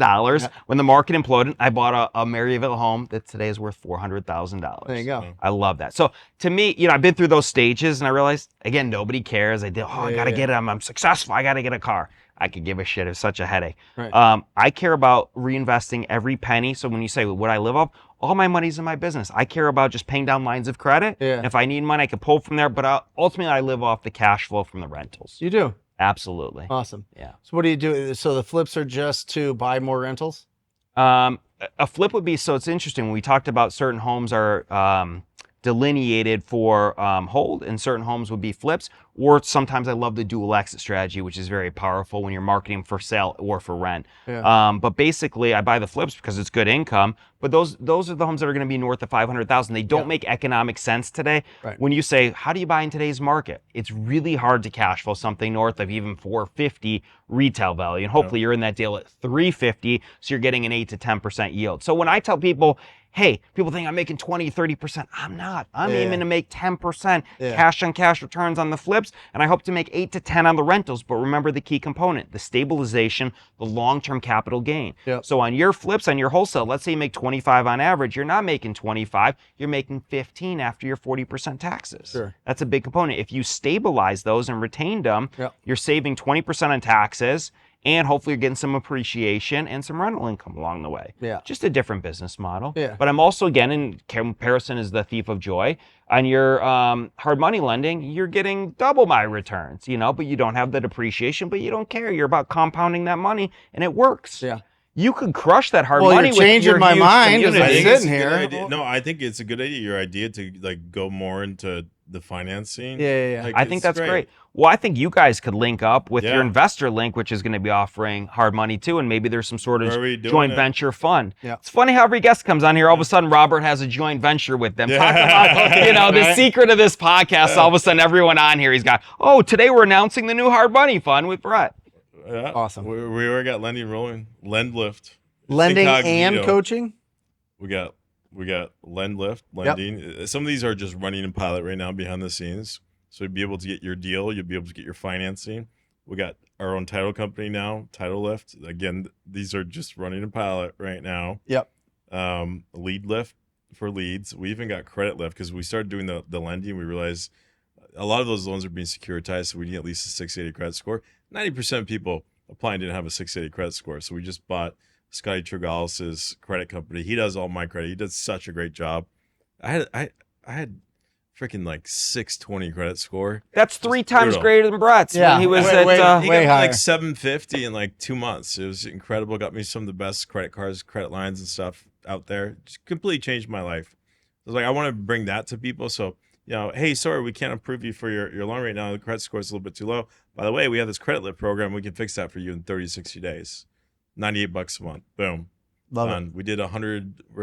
We'll finish this week with 150,000 in sales just in the first 10 days. Awesome. Amazing. Yeah. Awesome. So they're all coming together, but I want to bring them all under one roof. So like, it's like an One-stop ecosystem. shop. But I don't want to do the lending. I want to work with guys like you that will bring the capital in. I bring the leads in. Yeah. I match, Huge. a guy that needs money with a guy like you that wants to lend money, and take a little spread in the middle, and everyone wins.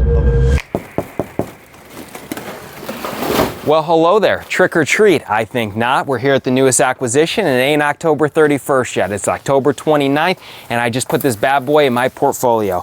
I'm about to take off my gloves, about to go to the bank, and about to get excited because this thing is about to be rehabbed and put in the rental portfolio. I may even flip it. But I love the more distressed, the greater the upside opportunity here. So welcome to the newest acquisition. If you ever see deals like this, you don't know how to digest them, click below. Let me show you how to turn this trash into cash. We'll see you soon.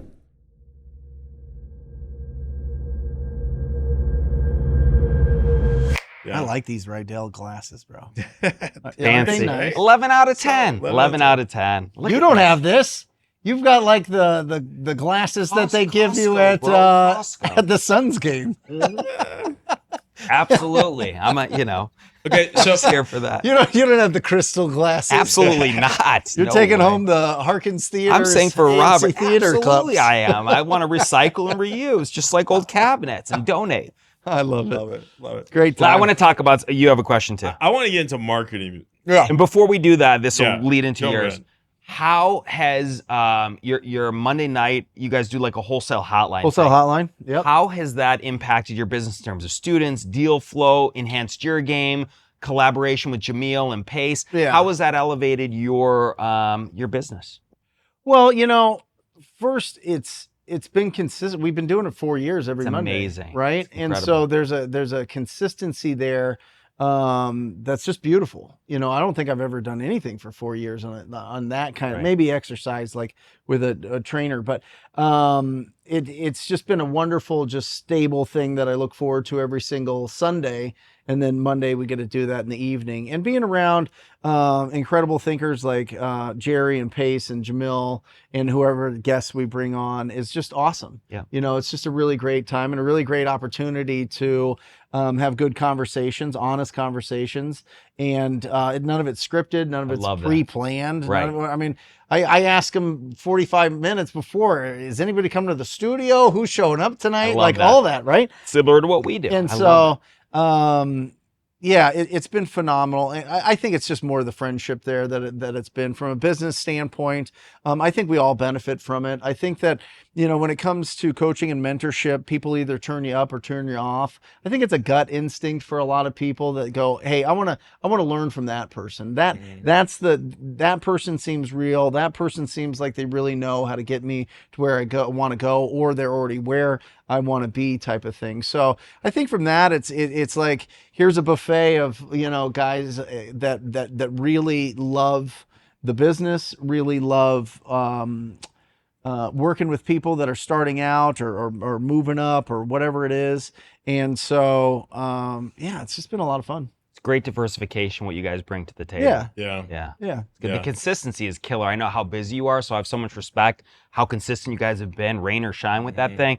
I'll just be like, something pops up, Wholesale Hotline. I find myself engaged watching that thing. I'm like, damn, that's some good stuff. So it's pretty powerful. Well, that's really something that I learned from Jamil. Jamil's like the most. If Jamil says he's going to show up, he shows up. He's just as consistent as and as loving and giving as possible. He's an incredible guy. Yeah, it's awesome. You guys, I've been watching that show for years. Yeah, it's fun. It's been great. It's fun. It's just I never know what's going to happen. But that's because you guys have dynamic, fun personalities. Yeah. It's not like, today on CNBC we got this. You don't know what we don't even know what you're going to talk about. That's what makes it exciting. It's great. Good. There's always tons of value. Great dynamic. Yeah. Yeah. I see you got Jerry on a lot now too. Jerry's part of it officially, for like the last, I don't know, 6 months, 8 months, a year. His interview here. Just a great guy, really intelligent mofo. He's the best. Yeah, he's the best. I mean, he's got it figured out. Jerry understands that. Do what you're good at. Stay super focused. He doesn't have a huge portfolio. He's more in the banking, be the bank type of thing. Build businesses that are connected. He's got his prop wire. He's got his lending company. He's got also his coaching, all that other stuff. Lives his life, raises his 1,000 kids, and he's building some big developments in Puerto Rico. Yeah, gorgeous stuff. And builds, the crazy stuff. The biggest concrete building. Montana stuff. I mean, this stuff's crazy. It's cool. It's fun to watch that. Yeah, I'm very fortunate. I'm incredibly fortunate to be around those guys. So, but your personality is again, domino effect, magnetism for attracting like for like. So that's a compliment to you. Listen, as well. I think if you love what you do and you're super positive and just don't let stress beat you up too much, and you don't torpedo your life through self-sabotage, people want to be around you. You know what I mean? Yeah. And so, it took me a long time to figure that out. But I was able to in mid 30s, and now I'm 42, and life's better than it ever has been. But think about this too, in terms of, your rock bottom per se. Yeah. Was you were what, 30? 28 to 30. Yeah. So again, 12 years. Look what you've accomplished in 12 years. You got to give yourself some great grace and compliments, and proud of you, man. What an amazing transition. And it's like, what else am I going to learn? Right. You know what I mean? You were mentioning it. I wanted to get into pay-per-click.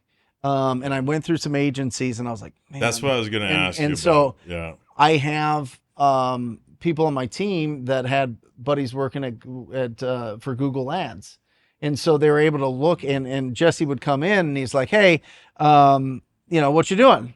Just messing around. And he had previously worked at Keegley as kind of like an internship type low thing, and then got into Google and Google Ads, and a company called T-Tech that was running those. And he was like, well, I'll audit your website, I'll audit all these things, and he was showing me all this great stuff. And then I was like, hey, can I hire you? Like, can I get all you and all your buddies at Google to come and work in my office? Yeah. And he's like, yeah, sure. So we made an arrangement. He came in, and this is the crazy thing about getting pay-per-click leads. And this is kind of a plug, but it's also just real. Before, most pay-per-click agencies, they'll build your account, build your site, get the whole thing, and set you up and get you going, and they'll check it like once a week, and they audit your account, and they change up the passwords. Jesse has made 15,000 adjustments on my account in 16 months. Wow. That's 40 adjustments a day.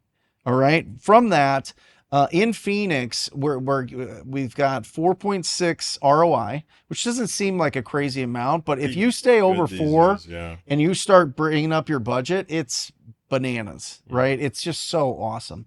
And in the last 12 months, because I did an audit, I did a whole show today on my last 114, 1.6 million of that was from pay-per-click. Wow. And the deals happen 2 days lead follow-up, 30-day close, 25K average, 24K and some change average. So precise. I love that. You know what I mean? You got it dialed in. Yeah. Well, that's all I do is as the guy, is incredible. Is just look at the numbers and make sure that because if you hire players, they just want to win. Mm-hmm. That's the thing that people don't like. You don't have to train them.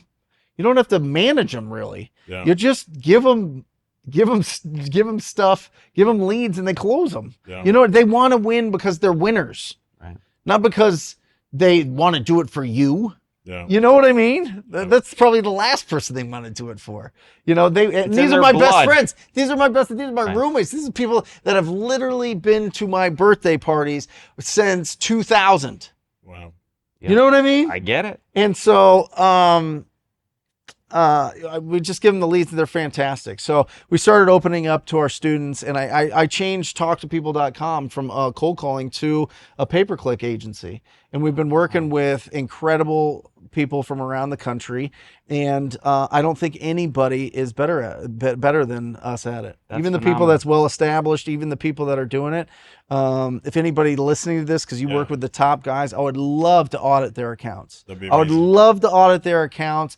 Have us audit your account. Look at it. If you're not, You want to be audited? Go in the comments and say talktopeople.com. audit. There you go. Talktopeople.com. Free It's a- audit. seriously. Google Ads account. Seriously, because and even if it's running well, just look at it and be like, yeah, everything's killer. Yeah. You know what I mean? Or you could do this, this, and this. You know what I mean? But it goes back to your point, and I see the future here, Yeah. Robert, with the people that are doing a lot, the people that have gone through that third and fourth stage of their business to now, you should not be a master marketer. Yeah. If you're doing inbound leads, you should have master marketers doing that for you and get really great talent to close them. Yeah. Because you're Is not that right? gonna, Yeah. Your you're friend, not going to be able to beat the TTP.com when they have 50 different accounts that they're managing. They're getting insights and Budgets running and A/B tests, and they're going to have 50 times the but learning speed. beyond, but literally, like, our whole thing is, come in, we'll give you the leads, but we'll show you the process and the coaching and everything that is the best practices so that you can close those deals. You have to call these leads within 30 seconds. Yeah. You have to answer your calls live. You have to have your top talent responding and being the first point of contact with all of those leads, not somebody that you jam into a virtual assistant office in the middle of nowhere, In the not somebody that Philippines. you pay $12, $15, $20 an hour to sit in your office and answer phones like a secretary. Are you out of your mind? Yeah. You need your top closers answering those calls, responding to people, and you will close more deals faster than ever. There's no question. That's it. Yeah. And so our whole thing is, when you get in with us, we have the experience of the of the processes to close them, the personality types to go after for your closers, and we look at and we have the guys that are like, literally look at every single lead. Is this a good lead or bad lead? Is this listed or not? And go through and audit that every couple of weeks and make those 40. You need somebody day trading your key your data, your keywords every day. Your search criteria every day. So anyway, it's exciting. That's the next thing that we're working on that I'm really excited about. And again, it goes back to bringing in the people that are really good at that and not trying to do it myself. Yeah. You know what I mean? Because you could get into it, but And I love how you just led with, hey, I got a 4.6x RAS. Yeah. No one does that. yeah. That's No one impressive. does that. No, because Like, people go, you're- oh, it's 8, it's 10, it's 15, it's some No, I love obnoxious that. number that is totally wrong. They've been doing it for 30 days. And they close one big deal, and it's like this whole thing. Right. I will show you the deals. Right. I literally show them on YouTube. I'll definitely show them to people Right. that are interested in It's working the same with us. people that get in the fix and I need to make 40% on average on my deals. You show me 40%, I'm moving everything to your market ROIs. 100%. What are you talking about? 100%. Yeah. It doesn't happen. Sure, you did 1 or 2 at 40. Congrats. Show me the rest of your deals. What'd you lose? Yeah. What are you talking about? I made $3 million this year. Oh, you did? Can I see your tax return? Yeah, let me see your tax. Yeah. I was That's like good. this. Zach always says, I'll me your show tax you return. mine if you show me yours any day of the week. Let's go. Right?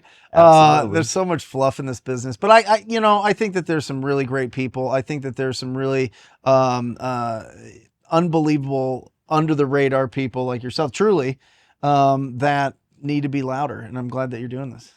Well, you know what? I think that our legacies collectively is just letting this is a young hustlers business, men and women out there, and to be able to convey proper, transparent, real information to really help people's changed their lives and the trajectory of their families' lives, that's our legacy. Nobody cares how much money you made, me made, Robert's, Harvard degree. Nobody cares. They care, hey, have you impacted my life in some capacity? Can we connect? Are these likable people? And have you given me some insight to make proper, good financial decisions? I think about the student that I worked with years ago. He was a DoorDash driver, Eli Bryant.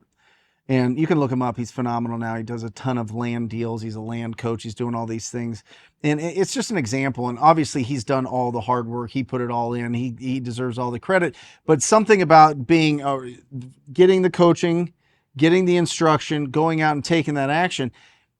Think about how much impact he's having on all of those people. Yeah. Look at all the impact that he's having in his own family. Yep. You know what I mean? That's the legacy. Correct. The legacy is definitely not. Listen, if you're giving your middle-aged kids a fortune and they haven't earned it, you have some massive problems. No question. You have a massive problem. No question. You have failed your children. Okay. No, I agree. So we talked what I about mean? this before. The real gratification is, like you said, your student and watching them win. I got some testimonials from my coaching course, and it was far greater than any real estate deal I've ever done. I was tears on a live Zoom call with my students. They sent over their successes and words of affirmation, whatever it was. I'm sitting there like a baby, sentimental, crying. I go, sorry guys, I just keep it real, man. This was so impactful to me. It is. It's the best. Well, and people go, why would you coach it if you're making so much money? Why would you? It wasn't about the money. It's just a money grab. And I understand there's a lot of people that are, just getting people into funnels and selling them courses and all this other thing. Find people that have been in the business for a while, that have been doing it for a while, that have still made the doing mistakes, it. that are still doing it. And you're going to be put in a really great position, or go with whoever you like. I don't, you know what I mean? But someone to guide you. That's when people have been in this business for a long time, and maybe they didn't necessarily get the coaching mentorship that we would have wanted when you're younger. It feels good having incredible success stories. I literally have a podcast, Wholesaling Inc., dedicated to sharing the stories of the people that are doing amazing things, whether it be their first deal or whether it be, somebody that's done a bazillion deals. You know what I mean? Absolutely. It's cool. It's the best. That's the legacy. The legacy is the way that you change people's futures by not hoarding information and the real secrets and there really isn't any. It's more hoarding your time and attention and not giving it to people that could need it and benefit from it. Right. Because give it out there. We're not in the industrial age. We're not in the information age. We're in the social age. There's an abundance of opportunities for everybody to win, so there's no secrets. It's all good. Everybody can sit at my table anytime. That's it. So I have a burning question. So something was sitting with me, which you said early on in your 20s. Sounds like you're on your second marriage. Is that correct? Yeah. So you had your first wife. Everything imploded. You guys had your divorce. Talk to me about the support in your evolution, growth from rock bottom to where you are today, and how your wife has helped you become successful and working together, and how that's been impactful in your journey. Erin is incredible. You need a cheerleader, right? You need a cheerleader in the house. Yep. I don't think that she really likes the real estate industry, to be honest. I think that she thinks that it's just, it's just too Instagram. She's a nurse, right? And she comes from a medical field. And so it's not like there's a bunch of doctors that are doing surgery, live streaming. You know what I mean? That would be cool. That would be totally interesting. watch that. These are just cut open his head. People say this all the time, like you're a brain surgeon. Maybe can I in a come with you different to surgery? country. Yeah. Just like people call me, can I ride along with you to see your deals every day? You don't go to brain surgery. They're not live streaming. This is being true. This is true. Hey, if you want to check out the HIPAA. scalpel's in the link down below. You can check it out. It's the sharpest coupon scalpel. code. I like this one. It's 3/4 So here's the inch. patient, and here's their information. Somebody did do a Here's a live testimonial. Instagram. Some girl got sued for doing. Some sure. doctor was doing that. Of course, you can't do that. So I think that part is kind of she's like, just do your deals and that type of thing. I was traveling a lot on the stages, speaking early on. And that was a real stress in the family. So I stopped doing that because my oldest special needs son is not her biological son. It's her stepson. So there's actually another woman in between the ex-wife and then Ashley, who is Seamus's mom, and then there's Aaron and Bo. And so it was, it's been quite a journey for sure. Don't get love advice from me by any means. But she's incredible. She's incredible. She's not an entrepreneur at all. I see some really powerful couples in our business that do a phenomenal job of working together and doing all that. I think I would go crazy. I would honestly probably go crazy. I've never been attracted to a powerful businesswoman. Not out of disrespect, but just out of I just don't, So when you come home from the day, it's not like, hey babe, I did X KPIs. That you don't talk any business. It's more connection, kids. Never. I like that. That's Never. interesting. Yeah. You need I come home, she's gonna be like, "What? Where were you?" Yeah. Like I'm usually home by now. It's so And funny. she's gonna be like, "The kids are tearing the house apart. What are you doing?" Yeah. You know what I mean? Go in the pool with them. I type bet of you're a thing. great dad because you're like a happy-go-lucky guy. You're a hands-on Yeah. guy, simplistic. I guarantee you're Well, phenomenal. I'll tell you dad. what, the hardest part of my day, life, anything is raising a special needs son. Yeah. We finally got him on medication, which if you're a parent that it has been suggested to get medication, you haven't, maybe look into it because it has been day and night. He was very abusive to himself, very erratic, very emotional. It's been night and day difference. Nice. So, and compared to that compared to business, I mean, it's not even close. Yeah. It's truly not even close when it comes to just stress and worrying and concern and focus and that type of stuff. So, Aaron is phenomenal for taking all that on. And I date her. You have to date her. that. So my parents live quarter mile away. The kids go to my parents' house pretty much every Saturday when they're in town and not traveling. And so we go on dates, we go out of town. It's her birthday Saturday. And What do you got in store for her? We'll go to the cabin. Beautiful. Not this weekend. We're celebrating my uncle's 70th, which my wife's not too pumped about, but she loves them. So we'll go next weekend. We'll go up on Friday and just spend the whole weekend just tootling around, get massages, go, hiking and hang out look at the mountain and have some rumplements and some laughs and have a good time. Nice. Yeah. Amazing. Good. Amazing. So she's not an entrepreneur. She's just a cheerleader. And she's I'm always curious how that was. I mean, she bought our first house. My credit was so bad. She bought the first house. She's been through this whole thing. And she's never been like, well, I knew you had it in you or any of that shit. She doesn't care. She doesn't care. Aaron and my kids would live with me in a van. I love They that. would. That's true love. And people are like, oh, here's my why. And they post a picture of their family. Come on. That's not my why. Not at all. My kids would do that. Would hang out. We'd live our life. It'd be fine. Whatever. The why is, how much potential do you have?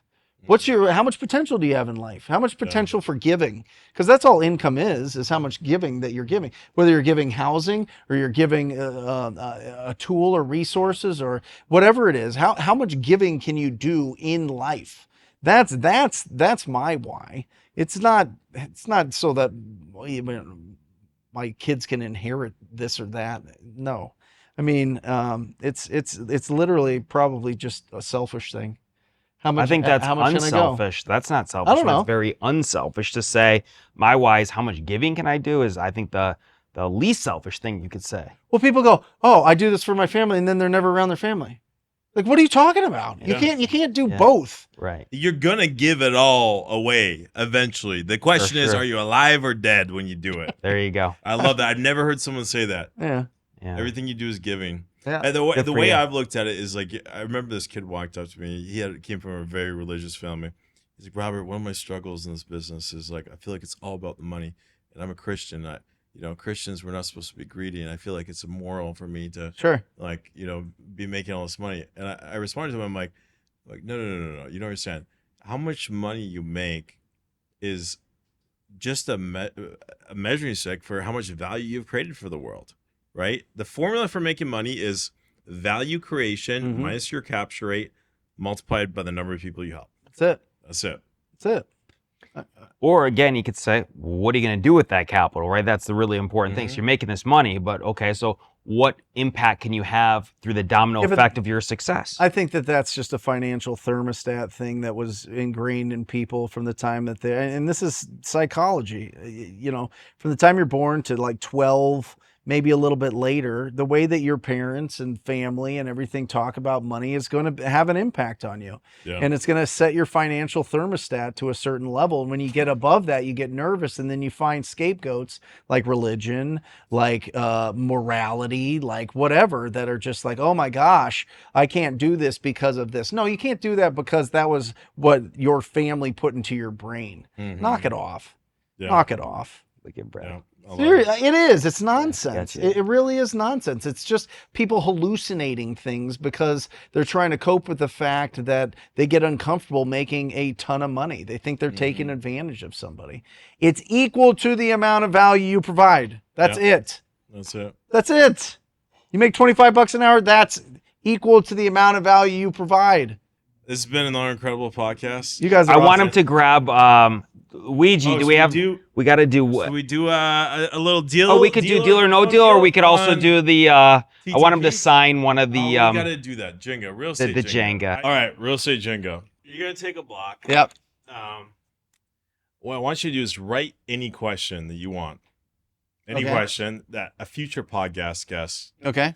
could answer. Whatever Yeah. you want, write a question on one side and then sign the other. And then after you do that, go ahead and pull a block, and we'll have you answer a question that someone else came up with.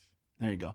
All right. Oh, you gotta Read the sign the back. question. Sign the back Okay. now, and then we gotta hear the question. You didn't even have to sign it. They're gonna know who it's from. I love that. What do you bench, bro? Amazing. I like that. I love it. I love it. It makes you have throwing some fun questions there. Love that. Okay, so we'll add that What to do the you chat. bench, just for the record? The most I've ever benched is 325. 365. Wow, Yeah. that's but insane. that was when I was heavier. That was when I was like 220, you know, and now I'm like 190. So Wow. you're probably right. You're probably 325 probably. No, but your max average 365. 365. Was that in college or more recent? No, this is just at Lifetime Fitness like 6 months my ago. God. Holy moly. Yeah. Now you got to pull a block. Okay. Whichever one you want. Oh, okay. And then answer whatever question. All right. The question is, if you could give your 15-year-old self one piece of advice, what would it be? 15-year-old self. Yeah, nobody cares. I mean, you know what I mean? Because when you're 15, you're in a weird transition, Yeah. right? Because 12, you go from being a kid to like all of a sudden you're starting to, you know, separate from your parents. You're starting to be more with your friends. You're starting to kind of, you know, get into like girls and that type of stuff. And I think 15's like that like freshman year, you know, kind of like self-conscious. Who am I? What do I want to do? What do I want to dress like? Am I big enough? Am I strong enough? Am I fast enough? Am I handsome enough? And just to relax and just, you know, nobody cares. I love that. Just be happy and find really cool people to hang out with. Yeah. Beautiful Boom. answer. Yeah. Love it. All right, I got to get out of here, guys. All right, This all is right. the longest podcast of all time. This is the longest of all. Your things go for 3 and 4 hours. This guy. He's used to it. I could be here for hours. I know. I No, love the this. conversation's been incredible. Yeah. Brent, thanks so much for coming on the podcast. Thanks, Dropping so Incredible. much value. It was amazing. Thank you, guys. Guys, if you enjoyed this episode, make sure to drop some love in the comments below and check out ttp.com Talk if to you people. want. Talk to people.com. Talk to I think people.com. TTP.com is a chemical company. Okay. So funny. I would love to get Talk TTP. Oh, that'd be sick. Can you imagine what that would be? pretty That'd be sick. insane. Oh my god. Yeah. Go to talktopeople.com for a free Google Ads account audit. Yeah. Courtesy of our good friend here, Brent Danos. Thank you so much. We gotta have you on again. Yeah. Absolutely. Thanks, There's Jeff. a lot more to cover. It was All right. incredible. Awesome. I'm off to go bench 365 divided by 2. That's right.